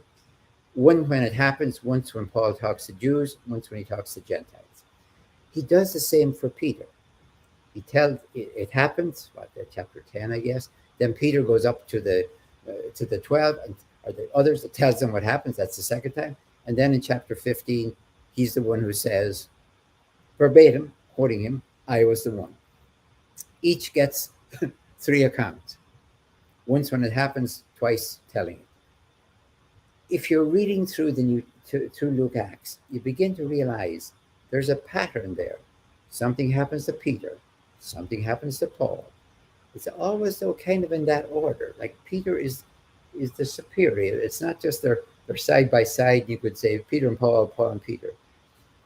Look at all the comparisons. I can't even mention them all now. Cures, dealings with magicians. There's a whole pattern of things that escaped from prison. There's a whole pattern of things that happened to Peter, happened to Paul. So at the end, if you haven't been conditioned by the Reformation, you're liable to come out of that and say, well, clearly, as far as I can see it, Peter is the most important. Of course. So then you're quite ready for when the Romanization comes along, Peter and Paul are in harmony. There's no turmoil between Peter and Paul. It's all being polished by Luke Acts, and then By the time you get to the 4th century, you'll see images of Peter and Paul embracing one another. Why did they have to embrace one another? Because they didn't. They didn't. You, you think that they, like in reality, historically speaking, they were not so friendly? Well, look at what Paul says. Myself, well, I put it this way: Barnabas and I handle the Gentiles. Peter and the 12 handle the Jews. James is here, the mother church in Jerusalem, the model church, if you will, kind of honorary head. Now, that tells me, and this is what Luke never wants to admit, that's the beginning of the split. Now, they didn't know that. That was simply an accommodation. But if you wanted to say the moment when no way is Judaism and Christianity ever to become one religion, maybe with two parts or two different streams within it, they were trying desperately to hold it together. And that explains the collection for the poor, why it was so important for Paul, and why he risked his life by taking it back to Jerusalem. They're trying to hold together something which is guaranteed to split into a right and a left wing. Guaranteed. And if you don't feel any sympathy for them, look at our own modern history, because that's the danger we are into. Our country may split into a right. And I'm not saying who's right or wrong. I'm not saying that. There always is a more conservative and a more liberal, if you want to use that, way in life. And if two groups cannot reconcile and cooperate with that, then they have to become two groups. So in Acts 15, you have the great magic hope that maybe all of this can be reconciled. And it'll all be lovely. And if you read Galatians, you know it didn't work. It was tense from the beginning. It involved a split in ministry. Because, look, I mean, how is it going to work? It would be lovely if all the Jews were over here, all the Gentiles were over here, Paul goes here, Peter goes there, no problem. Any Roman city has Jews and Gentiles in them. Think of Antioch. How's it going to work? It would be as if the modern Roman Catholic tradition finally said, we're going to have women priests, but the men priests will work with men, and the women priests will work only with women. How's it going to work? I mean, it's not going to work. You're going to have two churches. No. It's a typical committee decision. Typical, a compromise, but it's the compromise of doing. So when I read Galatians 1 and 2, I see the future. When I see Acts 15, I see the dream that the future might not happen. But once again, Paul was right. This split, even if it may work, and for Paul's point of view, it'll give him carte blanche with the Gentiles, which is what he's going to want in any case. But if you read the truculence of his language, he's not happy. He says, well, I don't care who is authority here. This is what I'm doing, but they let me do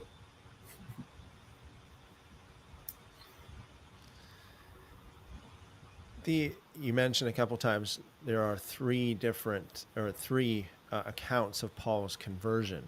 Yeah. Do you believe that they are contradictory? No, not at all. Really, they aren't.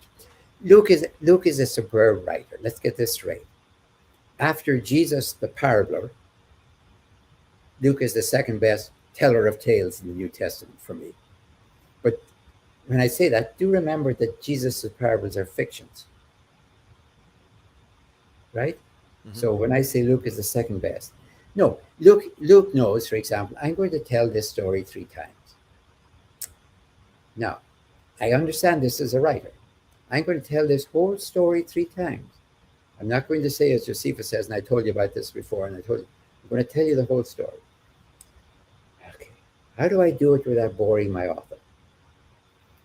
Well, I do it this way. In the first story, God will not talk to Paul at all on the road to Damascus. God will talk to Ananias. Ananias will tell Paul his mission.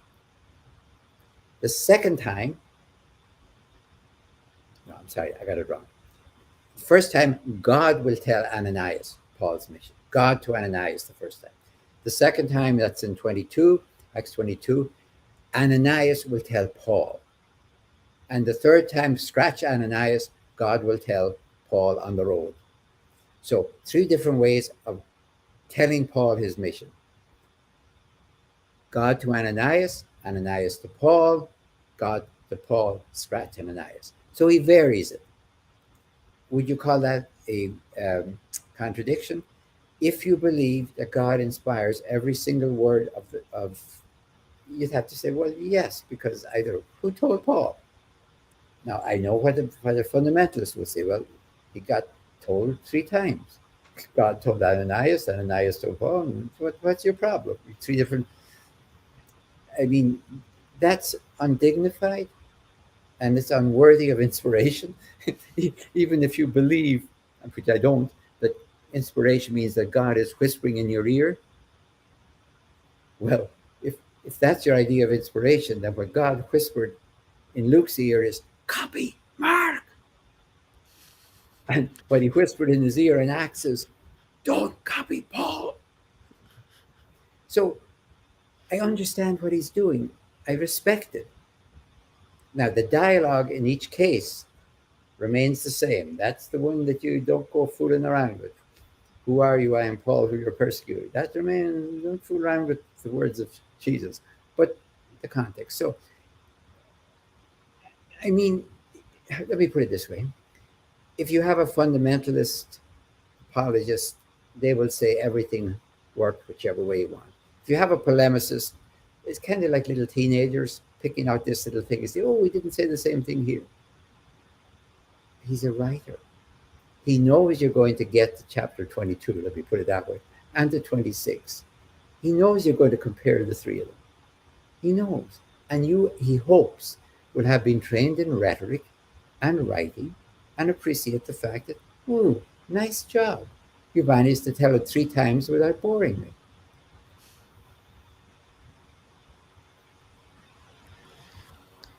James, as they call the brother of Jesus, James the Just. Mm-hmm. Is he part of the 12? Was he ever part of the 12? No. Never. No. By the way, could I put one postscript to our previous conversation? In the 1960s, when I was still a monk in the monastery, and Roman Catholic laity were getting interested in the Bible and had no idea they were blissfully, I used to give them parallel copies of those three accounts in Luke, Acts 9:22, and have them just look at it. Say, now this is a book that you read to. What do you think of the author? What's the author up to? And most people were smart enough to figure it out. They knew you were going to get to the next one and read it. So they read in parallel columns and they could figure out, oh, I see what he's doing. I see. That was back in the 60s. Where they could see God to Ananias. So it's a very good place to begin if you're trying to show people what really is going on. Now, come back to James the Just. Here's what I imagine is happening. The Essenes down at Qumran had their own groups as well in cities, which allowed marriage, but also had a lot of common property. Common property. I think James the Just, James of Jerusalem, James the brother of the Lord, had this. This could go back before Jesus. I mean, before Jesus was operational.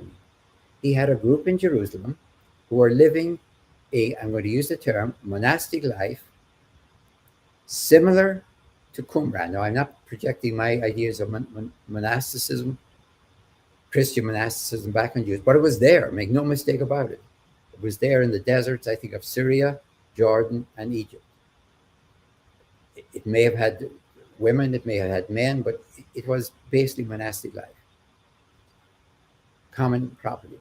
I think he had a group in Jerusalem. I think they were known as the poor, capital P as it were, the poor, because they had a high degree of share.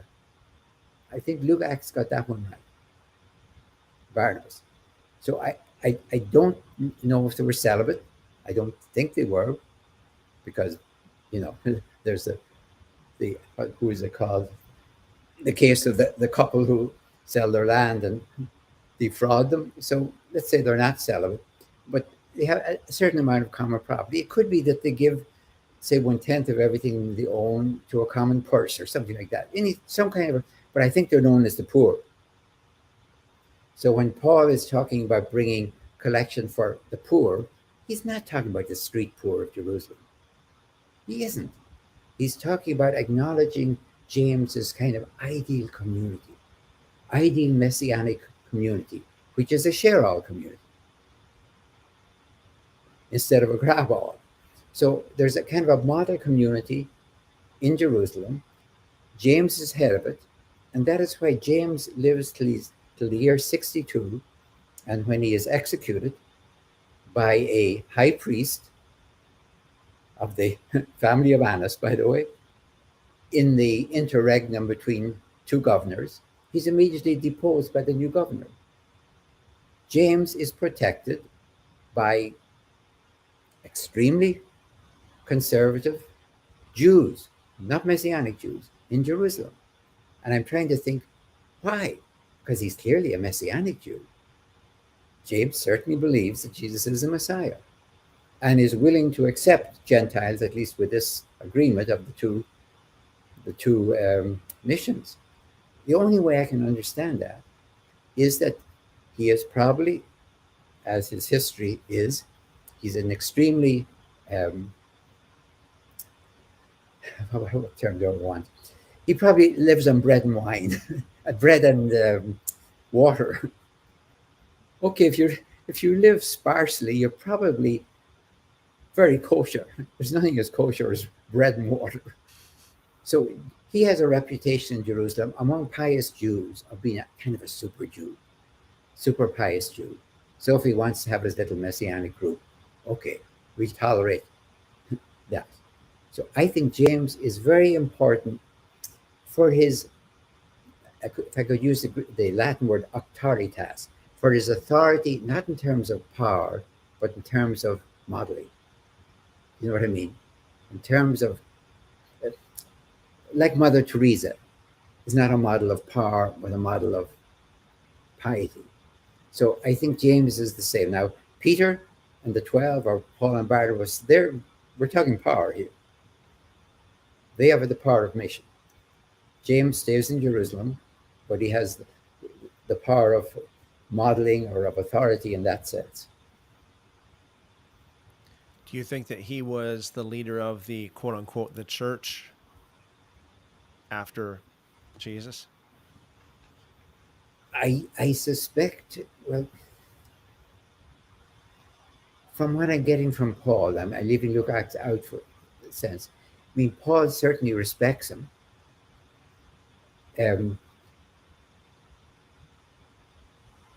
I don't see him really having the authority, but the thing that happens at Antioch when he sends the word out that there shouldn't be, if Jewish converts and Gentile converts are eating together, the question at Antioch was, should it be kosher for all or kosher for none? Who adjusts to whom in a common meal? Now, they're not talking about off by themselves. And apparently the original answer was kosher for none. In common meals, nobody observes kosher. James, trusting Paul, said, don't do that, kosher for all. That's just common meals. That has nothing to do with Gentiles off by themselves, Messianic Gentiles. It just means in a common meal. I actually think he was right. I know Paul loses his cool and climbs the walls. I think that's common courtesy.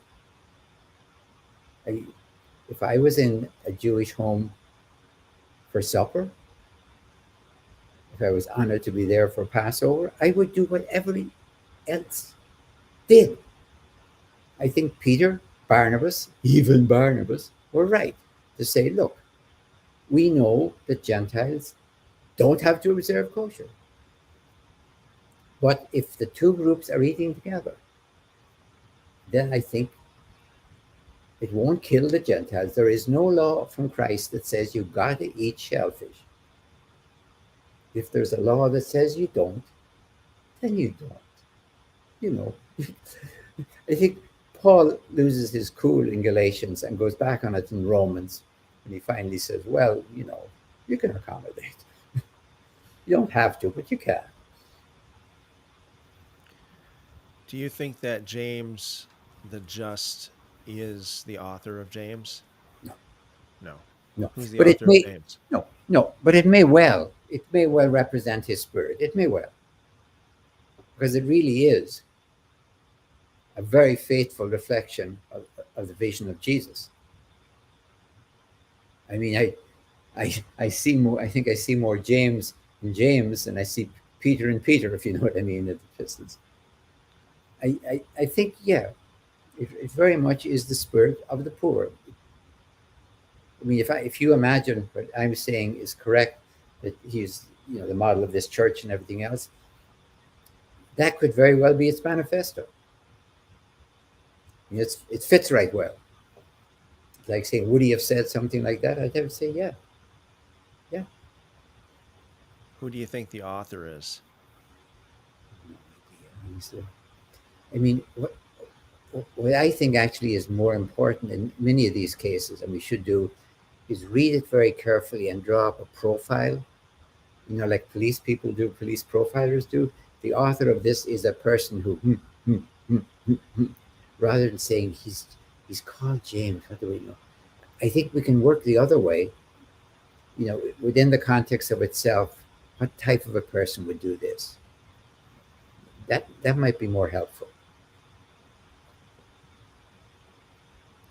In your book, comparing Paul with Luke Acts, you're saying that Paul, Paul like really clearly presents himself to be an apostle that's sent by God directly, whereas Luke Acts is more like he's not so much.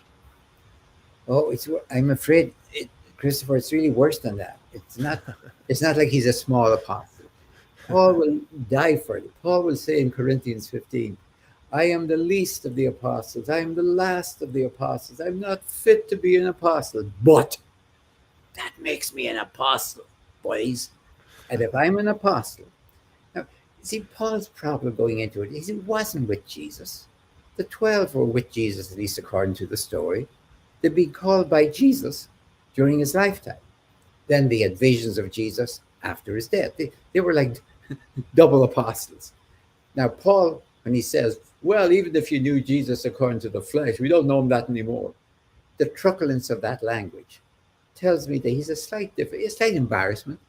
It would be nice to have had been there from the beginning.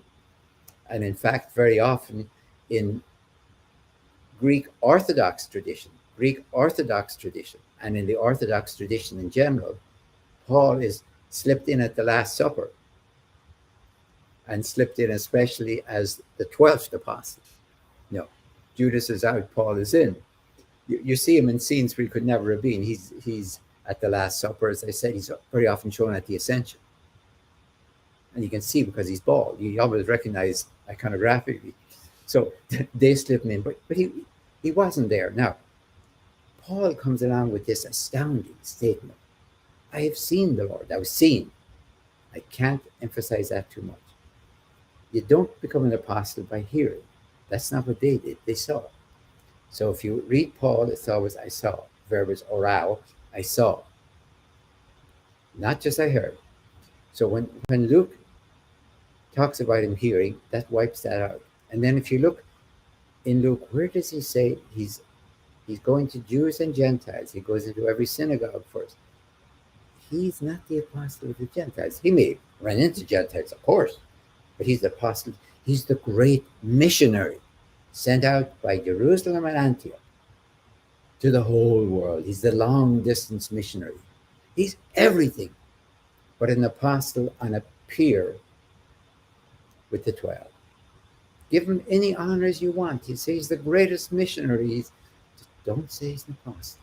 Because if he's an apostle, then there's a danger there might be a Peter-Paul antagonism. And then there would be turmoil within the community.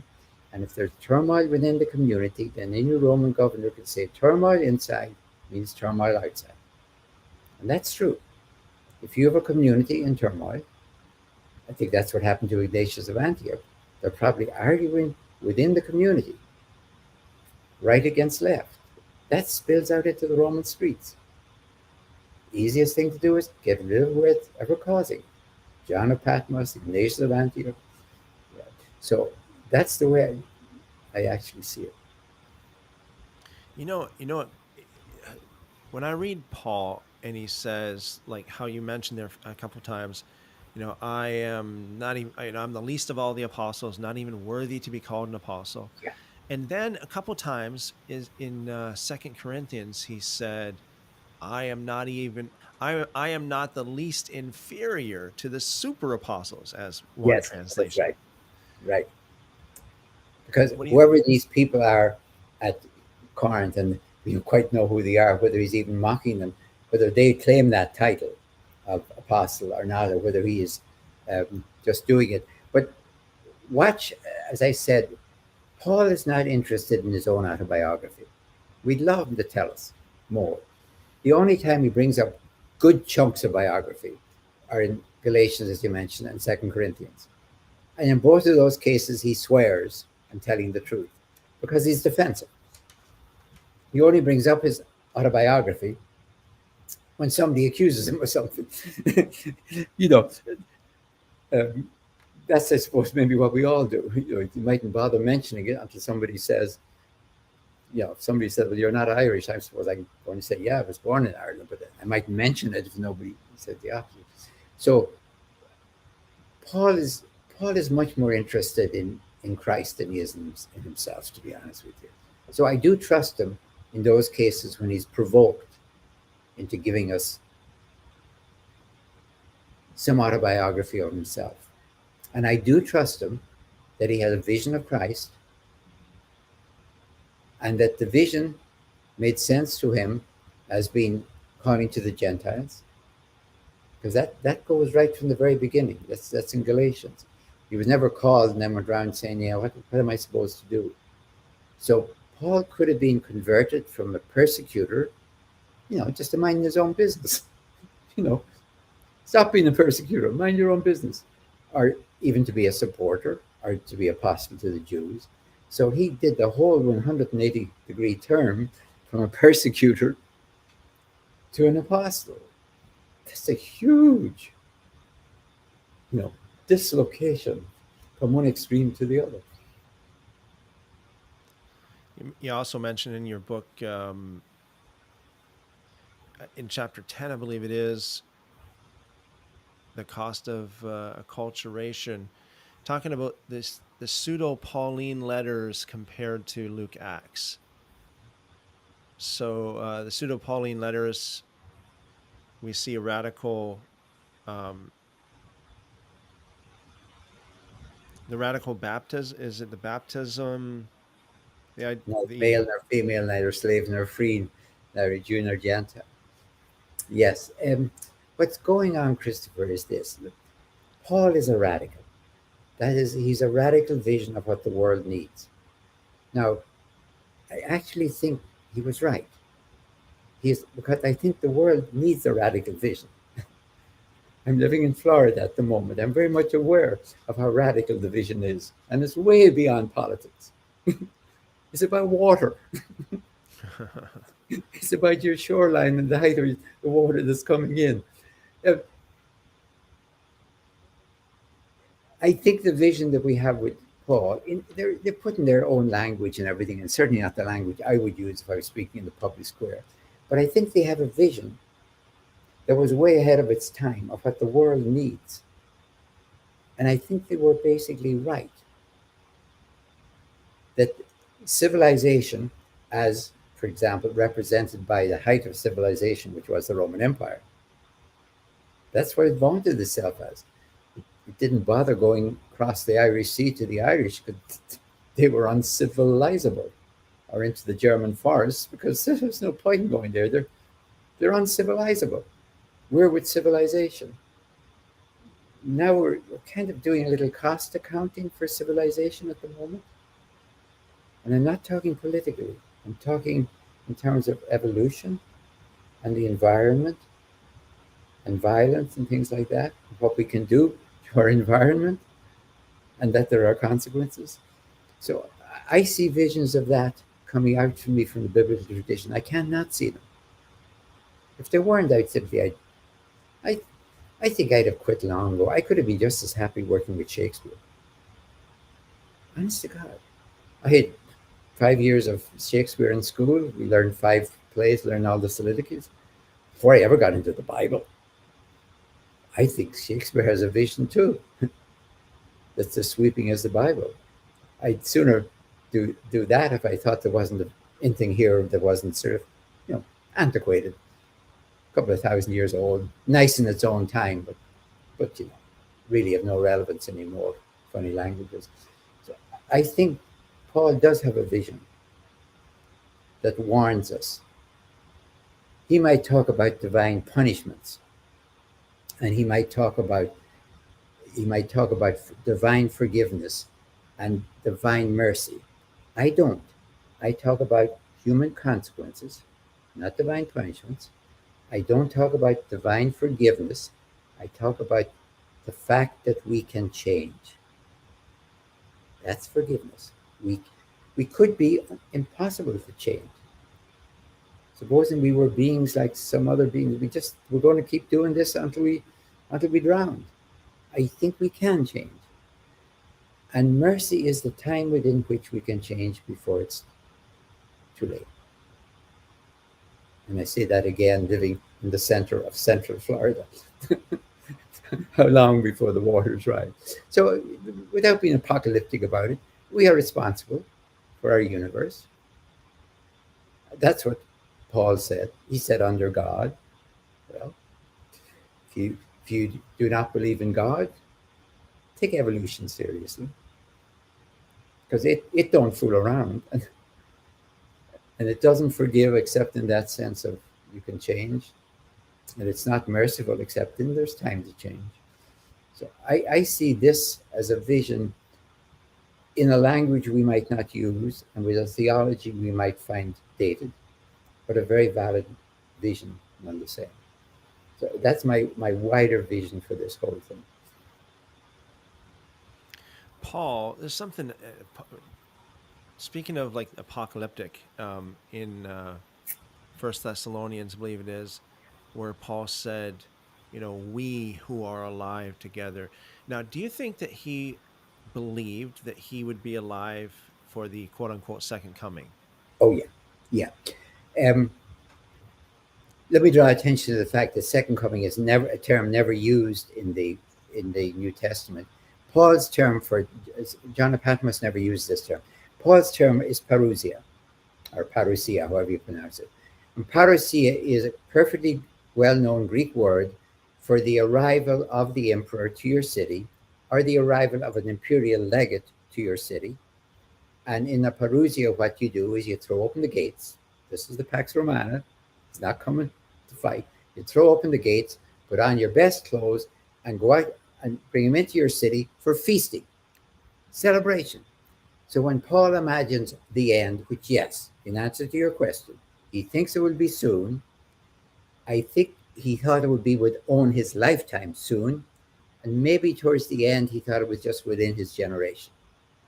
But yes, if you wanted to say put a date on it within 100, he thought it was imminent. He did. There was a big controversy whether Jesus did. I would simply say anyone who did was wrong.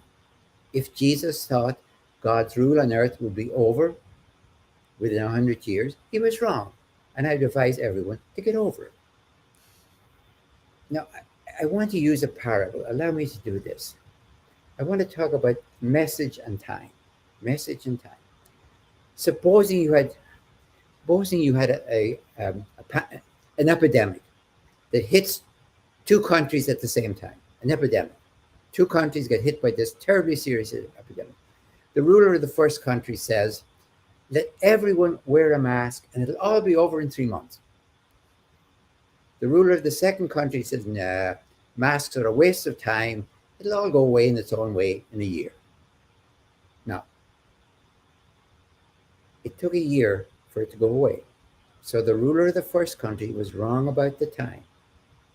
But at the end, only 100,000 people had died because they all were wearing masks.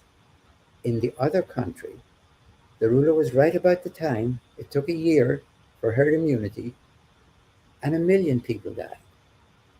So my point is, unless your message is only about the time, then your message can be valid and your time can be wrong. Sure, if the message of Jesus is within our lifetime, it'll all be over. If that was the only message, then I don't know why it ever succeeded, because clearly it was wrong, as was John the Baptist, to be fair. I don't know why it's around, but I understand that the message of Jesus and of Paul was how to live in this world. And nowhere do I find them saying, look, it doesn't make any difference. Just do whatever you want. It's got to be over. Or do I find them really saying, you better do it because God's coming and God's going to get you? You know, they all use a threat every now and then, but that's not the core message. The core message of Jesus and of Paul is how human beings should live on this earth in freedom. And they thought it would be over soon, because what they're asking human beings to do, to live in freedom and responsibility and accountability, is almost more than we can do. So I really understand how everyone listening to Jesus or Paul said, yeah, fine, but it'll be over soon, right? Let's talk about when it'll be over.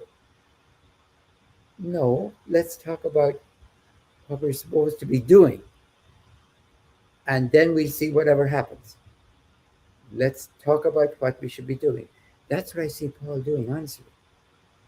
If I saw him saying, the second coming, let's say, is coming soon, and you better be lined up and doing what you're told, you're all getting it, I would say, that's his message. It's wrong. The whole thing is irrelevant. It's wrong. He says wrong as if you had somebody on television who announced there's a hurricane coming to Florida, and there was no hurricane. Oh yeah, you're in trouble. You're in real trouble. You can't make a threat like that if that's your message and be wrong. Now you might say we should stop building on the shorelines and everything else because the water was going to rise, and maybe if the water doesn't rise, you might have to adjust. But message and time can be separated as long as the message is not exclusively, primarily, particularly about the time itself. Then you're wrong, you're wrong. That's why there's so many people down through the ages who told us what was going to happen on day X and it didn't happen, and they're part of history. Well, they're part kind of the dustbin of history, to be honest with you. I find it interesting. You said about this, the term "the second coming." Do you think that the New Testament teaches a "quote unquote" second coming? Let me go back honestly to the word parousia, the word that Paul uses. It's used of the emperor. Now, nobody thought in the imperial world that he was only there when he arrived at your gates. Parousia was a visitation, not a presence. The emperor was always there. I mean, he was there, of course, in his statues and in everything else. But the word parousia, remember the title of one of my chapters is something like, Parousia is not the coming of an absent one. It's the presence, the authoritative presence of one who is always present. It's kind of like, in a way, a presidential visit to your town. He doesn't become president when he arrives at your gates and stops when he leaves. He's always the president, but now he happens to be visiting your town for a celebration.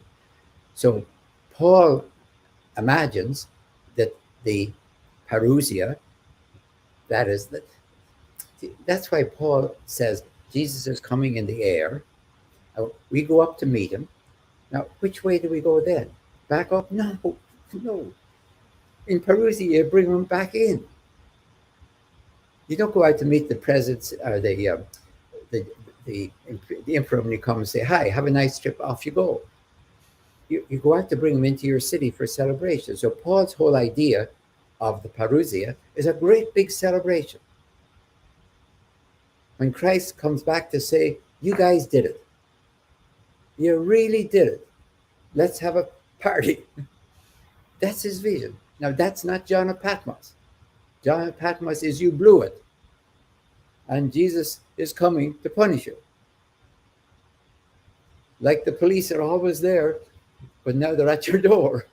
So, in itself, second coming would presume that the first coming failed. So when Matthew says, I'm with you all days, of course, you think he's leaving? In the Gospel of John, I'm there in the Spirit. It is, if I may use a term I don't use too often, it's profound Christian heresy, if not apostasy, to think that Jesus is gone and coming back soon or someday or whatever. Because coming in the sense of parousia always means the visitation presence of one who is always there. Let me put it that way. So we have to imagine exactly my case. President comes to your town. Now, it could be for celebration or it could be because there's been a disaster, but he's coming to help. So that's the way they're seeing it. If you want to use second coming, I think it's bad theology, actually. I think it's the celebratory presence of one who is always there. And that's very good Roman theology, because when you had the Adventists, to use the Latin word, of the emperor, nobody thought he wasn't there when he wasn't there. He was there all the time. And you were reminded by his coinage, in your hand every day, by his statues everywhere, by his temples. So the idea that this would be the coming of one who wasn't there, didn't come, that's not the meaning of it in the culture. And it's not the meaning for Paul. The big difference between Paul and John of Patmos is that Paul is thinking celebration. And he doesn't spend much time saying, and after Jesus comes back, boy, are you guys going to get it? Because when he's finished celebrating with the good, nice Christians, he's really going to cream you guys. He could say that, and maybe he thinks that, but he talks about the celebration of a job well done. And John of Patmos is threatening the advent for failure. So that's why I did put Paul into comparison with John of Patmos, because there are two visions of what this, even if you call it second coming, could be imagined as. Amazing. Another thing you said in your book there, chapter 10, really, I find it very amazing. Caesar was called Savior, Lord, and Son of God. Yes. Yes. So those terms were used for Caesar long before they were used for Jesus. Yes. I mean, we're very close to the heart of the matter. If Jesus had never existed, there existed a human being. Now, we're talking about a real human being. He could have been assassinated. If Anthony got to him, he would have been. So he's a real human being. You stick a pin in him and you go, ouch. But his titles were Lord, first of all, the Lord. I mean, he had lots of little lords around. Like today, we have lots of presidents. You could have a president of a school board, but the president, we know who we're talking about. So the Lord, God incarnate, pretty much, like on that coin. Son of God, son of the divine one, actually. Son of God would be maybe son of Apollo.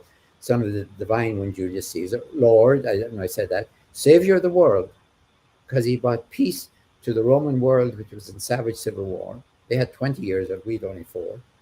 So am I missing some? Savior of the world. Oh, Savior from sin, even. Savior from sin, because he had saved the Roman Empire from the sin of killing Julius Caesar, which brought to all of these wars and everything else. The only title he has is Imperator, which is kind of a military title, never given to Jesus, Imperator. And the only title Jesus has never given him was Messiah, of course. Never give that to Caesar. The other terms were there. Now, forget Jesus for a moment. I would plead with the audience to understand this. The Romans weren't fooled. Why did they say Caesar was divine? Because they'd gone through 20 years of savage civil war with battle-hardened legions on both sides. Ask Americans to think of their civil war of 4 years going on for 20, off and on, granted, but basically for 20. Then the Battle of Actium, 2nd of September 31, the final round, Octavian, he wasn't yet Augustus, Octavian was triumphant. There was only one person left standing. Julius Caesar and Pompey were gone. Julius's assassins, Cassius and Brutus, were gone. Everyone was gone except. Now imagine a sigh of relief going up from the entire Mediterranean world.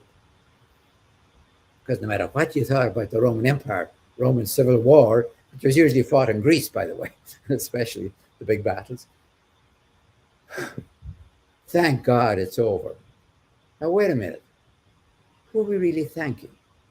Well, thank you, Jupiter, but it took you 20 years. Augustus. What if Augustus isn't divine? What do we need them for? So you can have a human being who manifests the divine on earth. You could call him Jupiter for the earth. You could call him Jupiter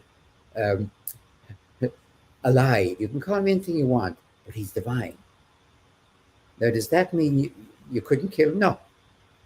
So they were aware, whether we like it, the theology or not, that a human being could receive divine status, remain a human being, but of course at the end be taken up to the gods, of course. And they called him divine because he manifested one of the gifts of divinity, which is peace. Caesar had brought peace. That's what we always hoped from God or the gods. So he brought it. He's like a manifestation. And the Roman Empire was never silly enough to call a great big council at Nicaea and ask itself in Greek philosophy, how could Caesar be human and divine at the same time? They said, if Greek philosophy doesn't understand, the legions will explain it. They simply showed it. They showed images of Caesar. They wrote it on their coins. Caesar was divine. Figure it out for yourself. But it's a fact. And if you have any doubts, they may be taken care of. But it made sense to millions of people. That's what I'm saying. He had brought peace to the Roman Empire. Okay, it made sense.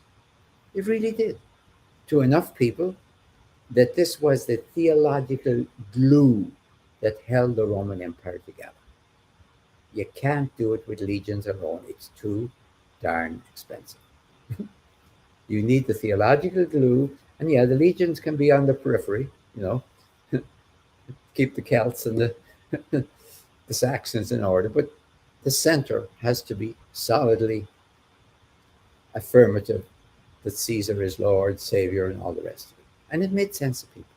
Now, the weird thing is this, over there in Judea, there's a group of nobodies and a peasant from the Nazareth Ridge in Galilee claiming not Caesar, but this guy Jesus is Lord, Son of God, God incarnate, Savior of the world, deliverer from sin. Those are all the titles of Caesar. That's treason. Maybe it's a very funny joke, like a Jewish joke, but the Romans weren't laughing. They knew it was treason. And the only sense it makes, how can there be two saviors of the world? There's only one world. They have to be two different visions for salvation. And the Romans would have said, of course, you get peace from victory. We've just shown you. The Jewish tradition, the Messianic tradition is no, you get peace through justice. There are two absolutely divergent visions of how to bring peace on earth. One is saying we stop violence and we have peace if we just get excessive violence. If we just really get the legions in charge of everything, then we'll have peace. And the Jewish tradition had said for hundreds of years, no, you only get peace when they beat their swords into plowshares and their spears into pruning hooks, and everyone gets a fair share of the vines and the olives, and they have their own. They're, we are dealing with like the tectonic plates below history here. Nonviolent justice or victorious injustice. Those are the models. Maybe there's others. I don't know. These are the two basic ones. So that's the clash that was going on in the first century. And honestly, Christopher, to conclude, I can't see it changing much different in the 21st century. Those are still the only models we have. Either we get peace on earth and everyone gets a fair share of the world. That's what I mean by justice. Or we get peace on earth when somebody is powerful enough to control the whole earth with a threat that forces everyone else into obedience. That's the way we've been trying. So if only we have a big enough empire or a strong enough empire, we'll have peace. I think it's a bankrupt vision. I think it was bankrupt 2,000 years ago. That's what I learned from Jesus and Paul. But I think it's bankrupt now, and I don't need Jesus and Paul to show me. But I might not see it now if I had not got it from Jesus and Paul. So that's what Render unto Caesar is about. Amazing. Yeah. One more thing here that I just wanted to ask you about before we move on here, and that is in chapter 13, you said that, okay, so where it says in the Gospels that the Roman authorities handed Jesus over to the Jews, that's not what really happened. That's not historical. Oh, no, not at all. No. I think that the most historical single phrase is Josephus' own summary. The chief men among us handed him over to Pilate. I think that is correct.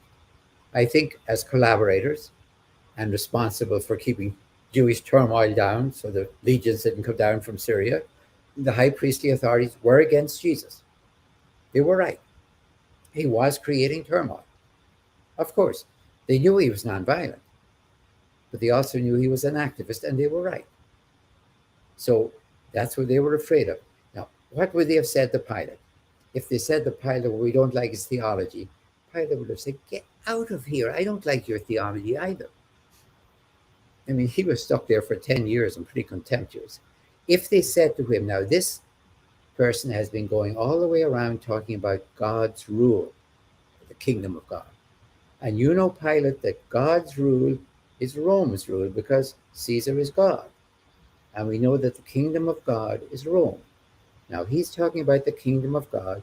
That's treason, and he's plotting. In the atmosphere of the volatile atmosphere of Passover, Pilate would have accepted that.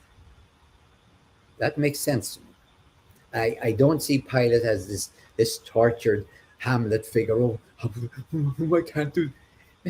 They're mocking Pilate. The idea of a Roman governor listening to the crowd. That's absolute contempt. The one thing that the Romans vaunted themselves on was their impartial justice. I think somewhere in Cicero, there's a mockery of some court case which is taken too close to the crowds shouting one way or the other. That a governor was supposed to be impartial in justice. That was their vaunt. So the idea of him listening to the crowd, no matter what they're saying, or screaming crowd telling a governor what to do. No, I can't imagine anything more against law and order. Much worse than this guy Jesus, no matter what he's done. If I was Pilate, I'd take care of the crowd first, then I'd take care of Jesus. Because the crowd is dangerous.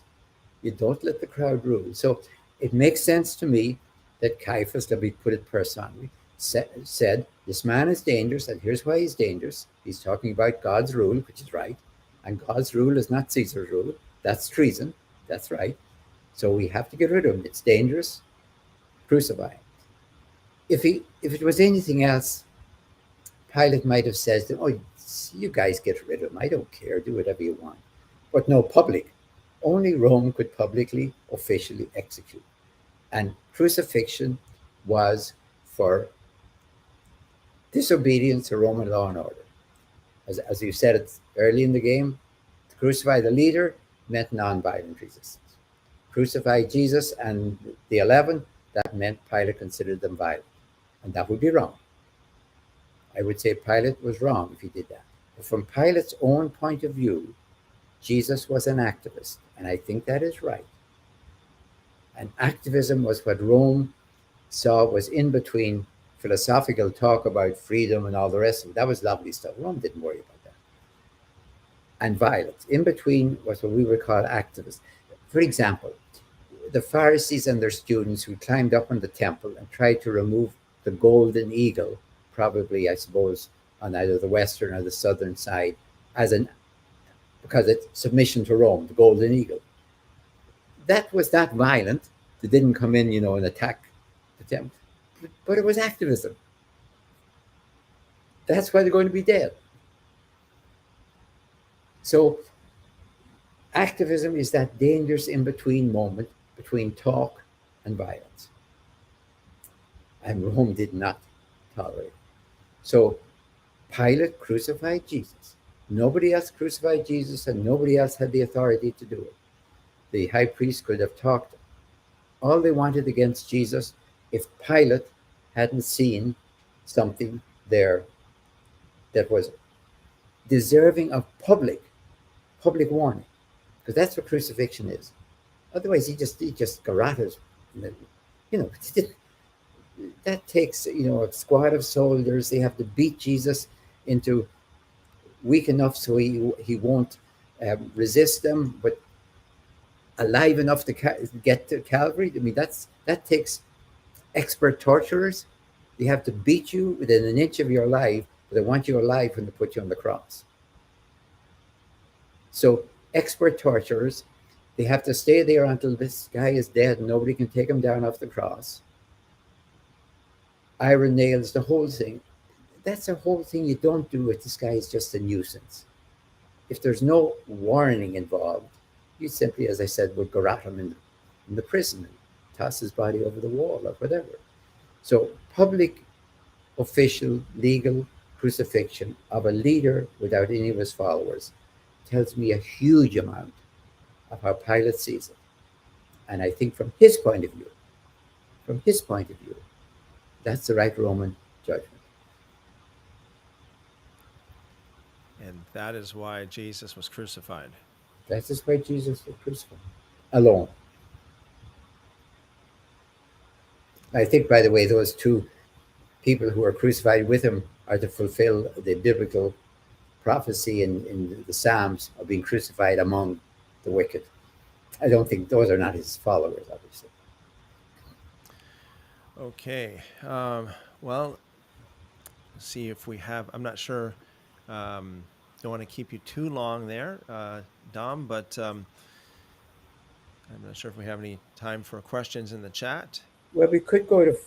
It's my time is 4:15. We could go to 4:30, maybe. Okay. And by the way, just before we get into the chat, for those listening, if you have not got yourself a copy of Render Unto Caesar, do that, because everything we're talking about is in that book and much, much more. So definitely, how can they get a copy of your book? Well, the obvious way, of course, is you can get it to Amazon or any of your local booksellers.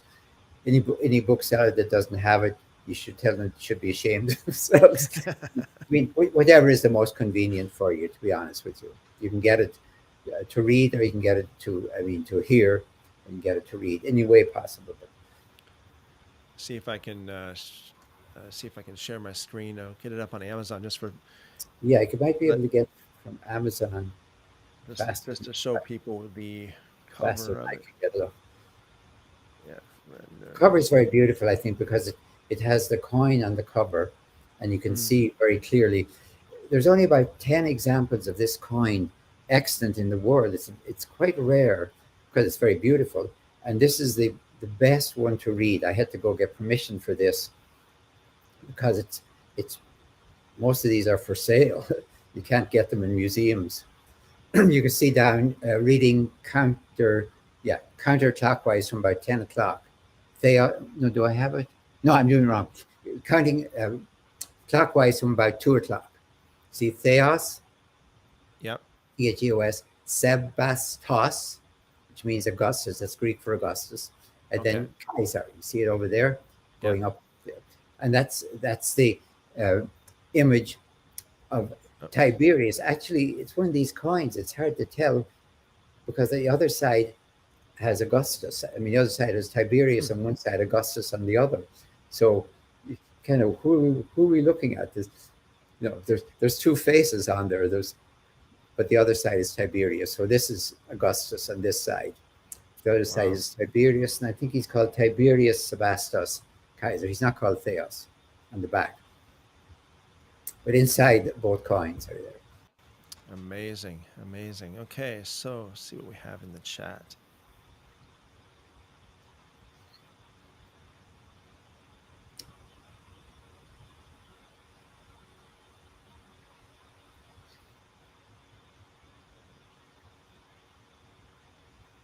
Okay, so let's finish it. Ask the question: if Jesus didn't know he was going to die in Jerusalem, why did he predict that he would die? Now, you have to understand again how to read these. 3 times in Mark's gospel, Jesus, let me put it carefully, Mark puts on the lips of Jesus a prophecy 3 times, the third time in almost excruciating detail of what is going to happen. That is Mark's way of saying, even though it happened, Jesus was willing. If you take that all literally, of course, if you're reading Mark's gospel literally, you have to say that Jesus knew all about it. He even knew the details of the crucifixion in the third prophecy and went up there to have it done. That is not how the biblical texts work. This is written by Mark, let's say maybe 40 years after the death of Jesus. And what he wants to say was, Jesus was willing to be a martyr. I think that's right. I think John the Baptist said what he had to say, recognized what would happen, probably, and it did happen. If Jesus did not know how dangerous it was, he was fearfully naive. But the fact that he was staying out of Jerusalem every night tells me he knew the danger, he knew the possibility. If I may use an example from our own history, Martin Luther King Jr. knew quite well the danger of certain things he was doing. Even discussed, if I go there, is that where I should die? Not intending to do it, but recognizing the danger. Of course, Jesus recognized it. It didn't take divine insight nor prophetic foresight. It took common sense for what he was doing. But my argument is everything he did during the day, protected by the crowds, everything he did at night to get out of there and go to Bethany, out of Jerusalem. I mean, there's a full moon and all the rest of it, but it's dangerous in dark streets. You might get quietly lynched. Everything he's doing is trying to avoid getting killed. And that's, I think, the deal which his followers said. Come on up here. We can protect you during the day, and we can protect you by getting out of Jerusalem at night. And if I was Caiaphas, it would take me, with or without Judas, about 4 or 5 days to figure it out. Every day, every night, he leaves the temple, he crosses the Kedron Valley, he goes around the Mount of Olives to Bethany. Can't get him in the temple, can't get him at Bethany. If I intercepted him somewhere down there in the Kedron Valley, I could grab him in the dark. I could get this whole thing over before anyone knows what's going on. I can take or leave Judas. Maybe it's historical, maybe it's just good fiction. There always has to be a traitor. But it makes absolute sense. Tammy asked a question on crucifixion. Was it typical for family/friends to remove the bodies off the cross for special burial? Not regularly, because regularly, I'm talking about regularly and normally, the function of crucifixion was to leave the body there, almost, this is a horrible thing, for the birds or the dogs. The function of crucifixion was not pain, it was a public, I don't want to say degradation, of course, a public dehumanization, negation. It was to wipe the person out. It was the same as being tossed to the beasts. To have something, nothing left decent to burial. Now, granted that, could you bribe the guards to get the body down from the cross after it was dead? Of course you could. Then, now, always you can bribe guards. There's a case that Josephus tells us about. Three of his friends were crucified in the crucifixions in 70 after the fall of Jerusalem. He found out about it. He managed to get, I think, one of them down alive after 3 days. So, depending upon how strong your constitution was, you could last on the cross, if you weren't beaten to death already, for quite some time. And that was the function. It was, it was imperial terrorism.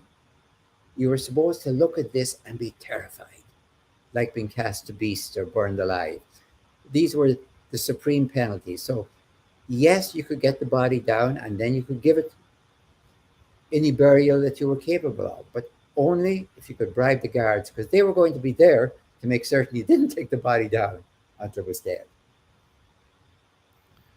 Excellent. Caballero asks, I've read articles that suggest the great harlot of Revelation is the Catholic Church. I've heard that so much myself, and her daughters are the evangelical churches. Can you please tell me your opinion? No, not really. No, but when you have a symbol, it can be redone again and again and again for different villains. No, I mean, the Roman Catholic Church wasn't there at the time in any way, shape, or form.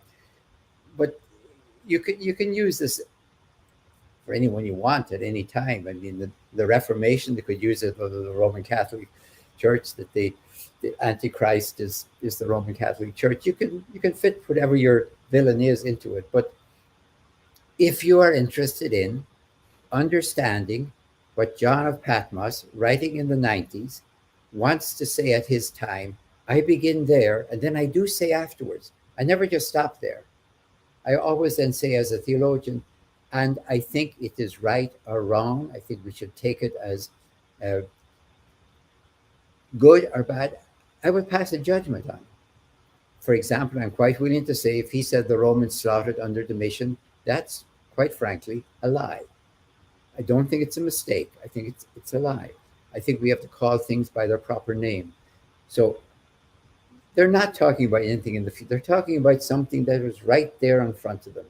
They're talking in great big symbols, because he doesn't really think the big problem is Domitian. He doesn't really think it's the Roman Empire. The big problem for him is the dragon. The dragon is the one who rules the beast, and the woman rides on the beast. The dragon is Satan. So Satan is the great villain for him. So Tammy asked a question. What are your thoughts on the miracles performed by Jesus, Yeshua, healings, raising the dead, feeding 5,000? I think it is actually factual that Jesus was a great healer. If you want to call those great healings marvels or miracles, quite fine. But please remember that in the first century, miracles were believed in by everyone. They didn't call them miracles, they called them marvels. Everyone believed weird things could happen. Jesus was a healer. Now, please hear the word healer. It's from therapeuan in Greek, not curer. For example, to make it clear what I'm saying, do I think that Jesus, if a blind person came up to him and both his eyes had been gouged out in a fight, and this was a blind person, could Jesus touch him and give him back two eyes? No, I don't think Jesus could. I don't think they thought Jesus would or should. What I think is this: somebody like myself, for example, I was wearing glasses since I was 24 or something. I could not have been able to read close up stuff without glasses. I'm technically blind without glasses. There were many people in the first century who were functionally blind. They could see, they couldn't hold a job maybe, and were a burden on their community and on their family. What Jesus is doing is healing them by taking them into a new community. Jesus is inventing communities. And therefore, I think he healed. That's the way he healed.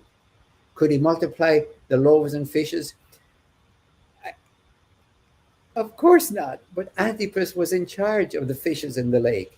And for Jesus to be taking the fish and able to multiply it is a political statement of who's in control of the lake. The clearest place you can see it, where it's right on the surface. Remember that possessed person who was so powerful. What am I thinking of? Mark chapter, is it 5? Chapter 5, I think.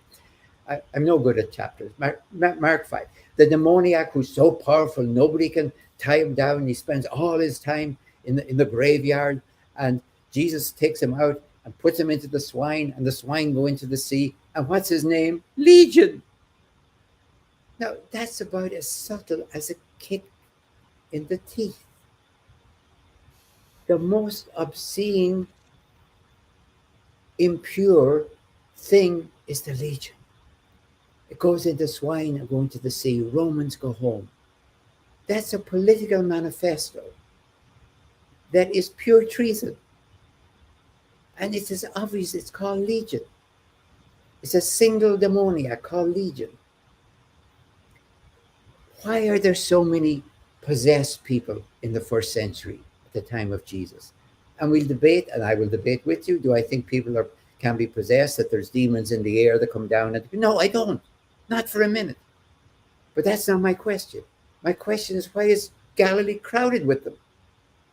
I read the whole Old Testament and I keep looking for a demoniac and I can't find one. I turn to Jesus and they seem to be all over the place. That's what happens to possessed people who are controlled by a power they hate and can't not admire. Can't not admire, but also hate. It does things to people massively. I understand completely why there's so many demoniacs in Galilee in the first century. Do I think Jesus could heal them? Yes, because he's an alternative to the Roman system. Don't take most of this literally, but take it very, very seriously. Tammy asks your thoughts on Jesus raising from the dead on the third day. Now, Tammy, the problem is you're asking huge questions and to answer in a minute. I'm going to do something which may seem rude. I'm going to ask you, please, to look at the book before the one Christopher was talking about, the Render unto Caesar, the book Resurrecting Easter, how the West lost and the East kept the original meaning of the Easter vision. I ask you, please, to read in there to understand my whole understanding of crucifixion, of resurrection, how it is different from ascension, and how the West has kept basically the ascension of Jesus and forgotten about the resurrection of Jesus, which involves the whole human race. I plead with you, if you are interested in the question, because I will tell you this: do I take it literally? No, no. I take it metaphorically. But if you're saying to yourself, "Well, the metaphor doesn't count," the only thing that counts is metaphor. Metaphor creates reality. Metaphor creates reality by living it. So if you can say it's only a metaphor, then you don't understand what I mean by metaphor. Resurrection is a metaphor for how we are to live with Jesus and Jesus with us. And I think we better listen to it very carefully. Okay. And I think I'll take one more, probably, Christopher. Okay. Do you have access to the chat there?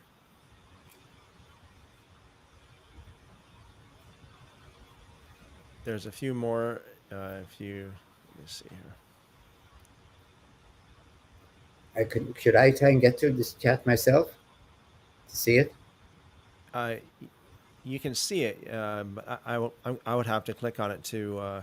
Okay, whatever helps. If you if you can see it, if you want to I'm going to do some answer one of escape. those. Could I hit escape, and would that cut me off from you? We're on full screen right now, so I can't see the chat anywhere because you and I are half the screen at least. Okay. I think if you hit ESC, it should take you off that. I'm going to hit escape in case in case we lose one another.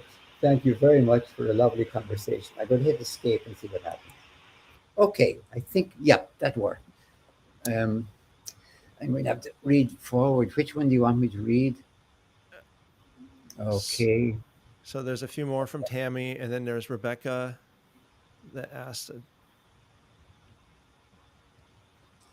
okay, let me see. Shalom. America. Okay, I'm running down them. Excuse me. Yep.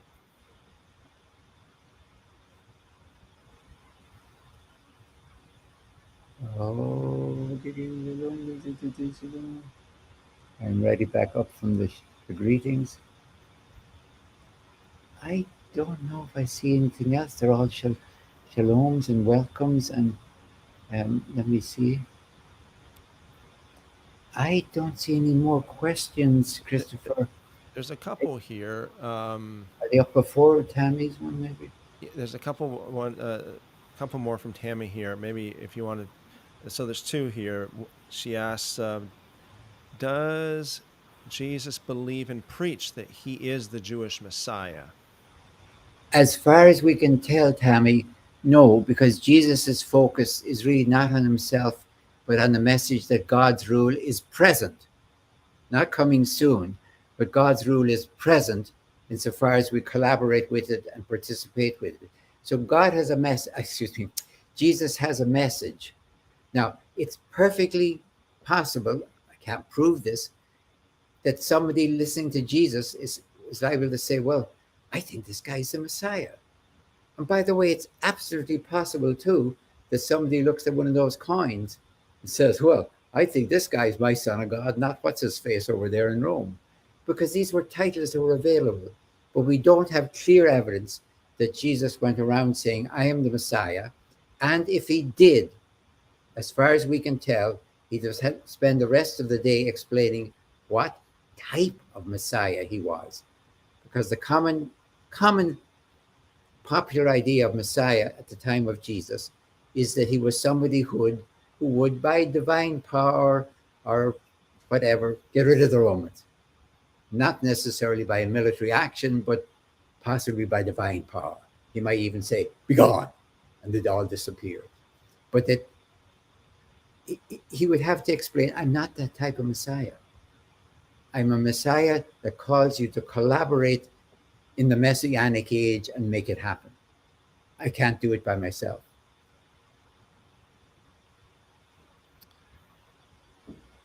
Amazing.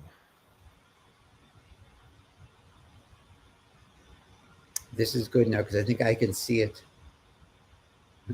I'm glad I'd have glasses to read your chat.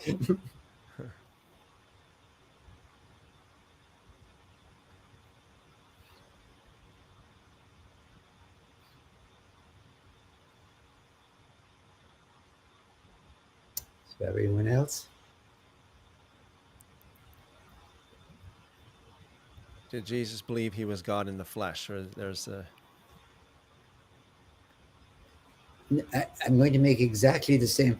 You understand, Tammy, that the reason why we're so different on this is that I put all of this back into the first century use of language. And I don't see Jesus being interested in himself, honestly. He's interested in God and God's rule, or we call the kingdom of God. And I'm avoiding that kind of an anachronistic title, kingdom, or male term, kingdom. So talking about God's rule and how we bring God's rule down to earth. I think Jesus, it's like any good prophet, was primarily interested in the message, not in himself. Now, I don't know if somebody said to Jesus, "Are you the Messiah?" I suspect what Jesus would said, "Where are you on God's rule? Are you trying to live it? Are you trying to get with it?" because these are the great distracting questions. Now, we know from modern politics how good distractions are. If you're asking a question that distracts you, because Jesus' question is this: are you willing to live God's rule on earth and by living it, make it happen? And most people said, "Yeah, well, how long is that going to be here for? When's it going to be over? Are you God? Are you the Messiah?" Any question, but don't answer the question. Are you ready to live it? Let's talk about something else. So I think in every case of any question like that, Jesus, that's why we don't have the answer. Because Jesus said, will you come back to my question? Rebecca asks, would the daughters of the great harlot, she, No, we've seen that one, I think. okay, Remember? No, they really wouldn't. Not except in the sense that you can make anything symbolize anything. okay, Let me okay. give you an example just so we see. If I show you the swastika, what's going to jump into your mind? Now, I grew up in Ireland, and the local laundry was the swastika laundry. This is in the 30s.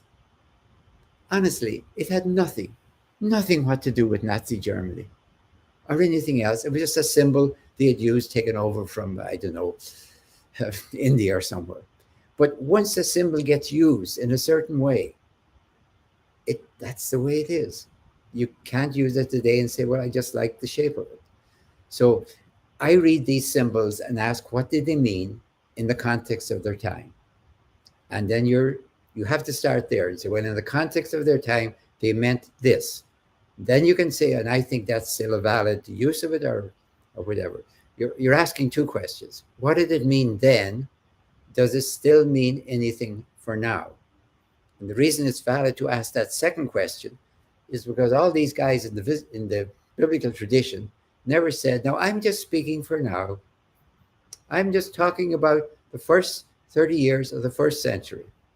They're all making claims about the world and time, and so I'm going to respect them with that and say, "You think this is right for all time?" I'm going to say, "Yes, it is," or "No, it isn't." If you just want about talk about the first century, then say that. There's one thing I'll just we'll wrap it up with this. There's one thing that you said in your book in chapter 14 that really stuck out to me, and that is, um, a lot of people believe that the God of the Old Testament is like a vengeful, fierce and dreadful God, and then the God of the New Testament is so sweet and loving and peaceful. You said, but the book of Revelation is the bloodiest book of them all. It's the most violent book of them all. Yeah, I mean, it's a lovely thing to say, and it works really good if you don't read the Bible. Terribly persuasive. Why not? The trouble is that at DePaul University for years, I taught kind of comparative religion. I never found any book in the canonical literature of any of the world religions as consistently bloody, violent as the book of Revelation. You can find bits and pieces everywhere, but as I said earlier, get yourself a concordance and look up the word blood. The place is awash in blood.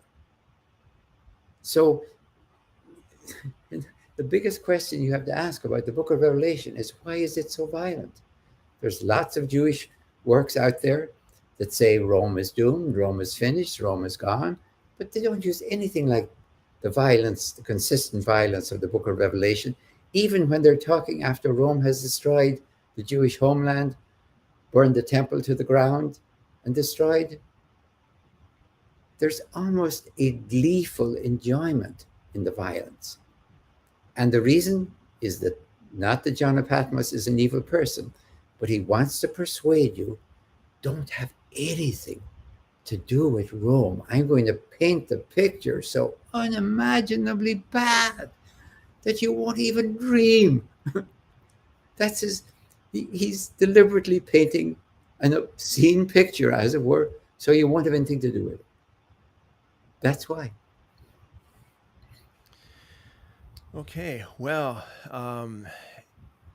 this has been an Amazing, amazing talk with you, Dom. I appreciate so much your time and your knowledge, your wisdom.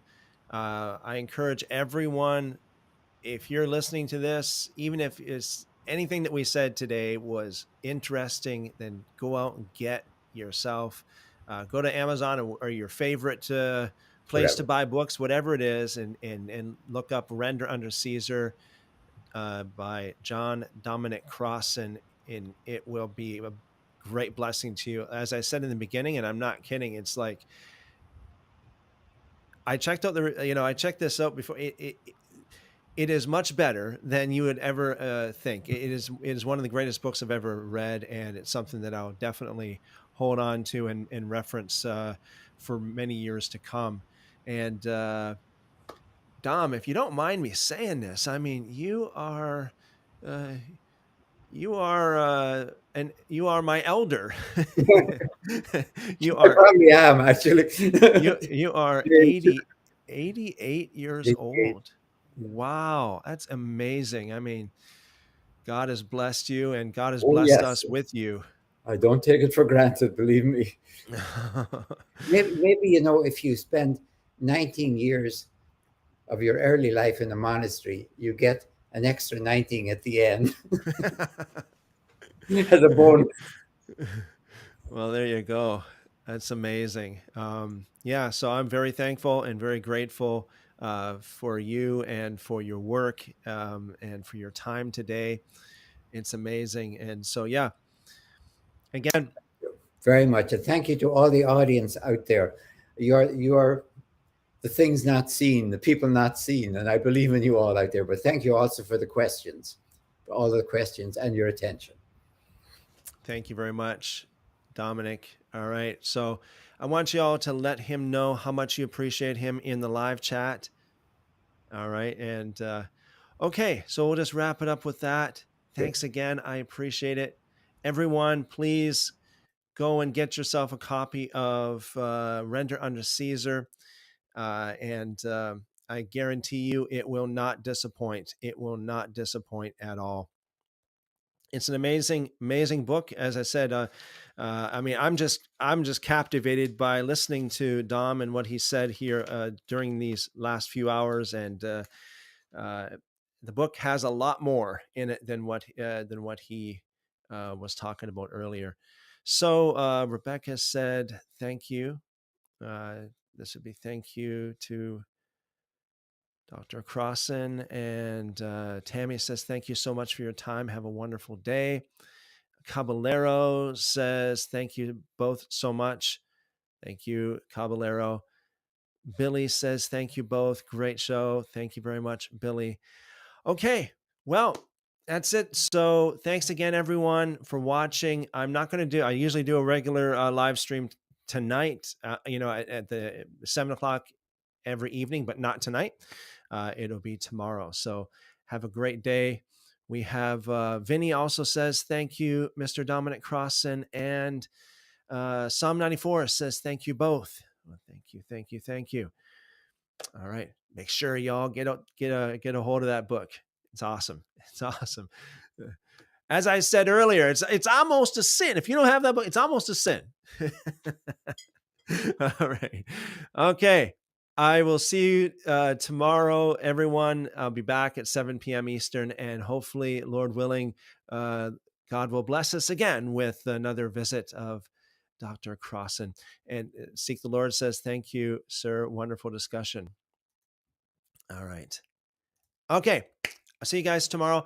As always, I pray that every one of you will be blessed, that the Lord will bless you and keep you, make his face to shine upon you, lift up his countenance upon you, and give you wonderful, wonderful shalom. Amen. Amen. All right. See you tomorrow.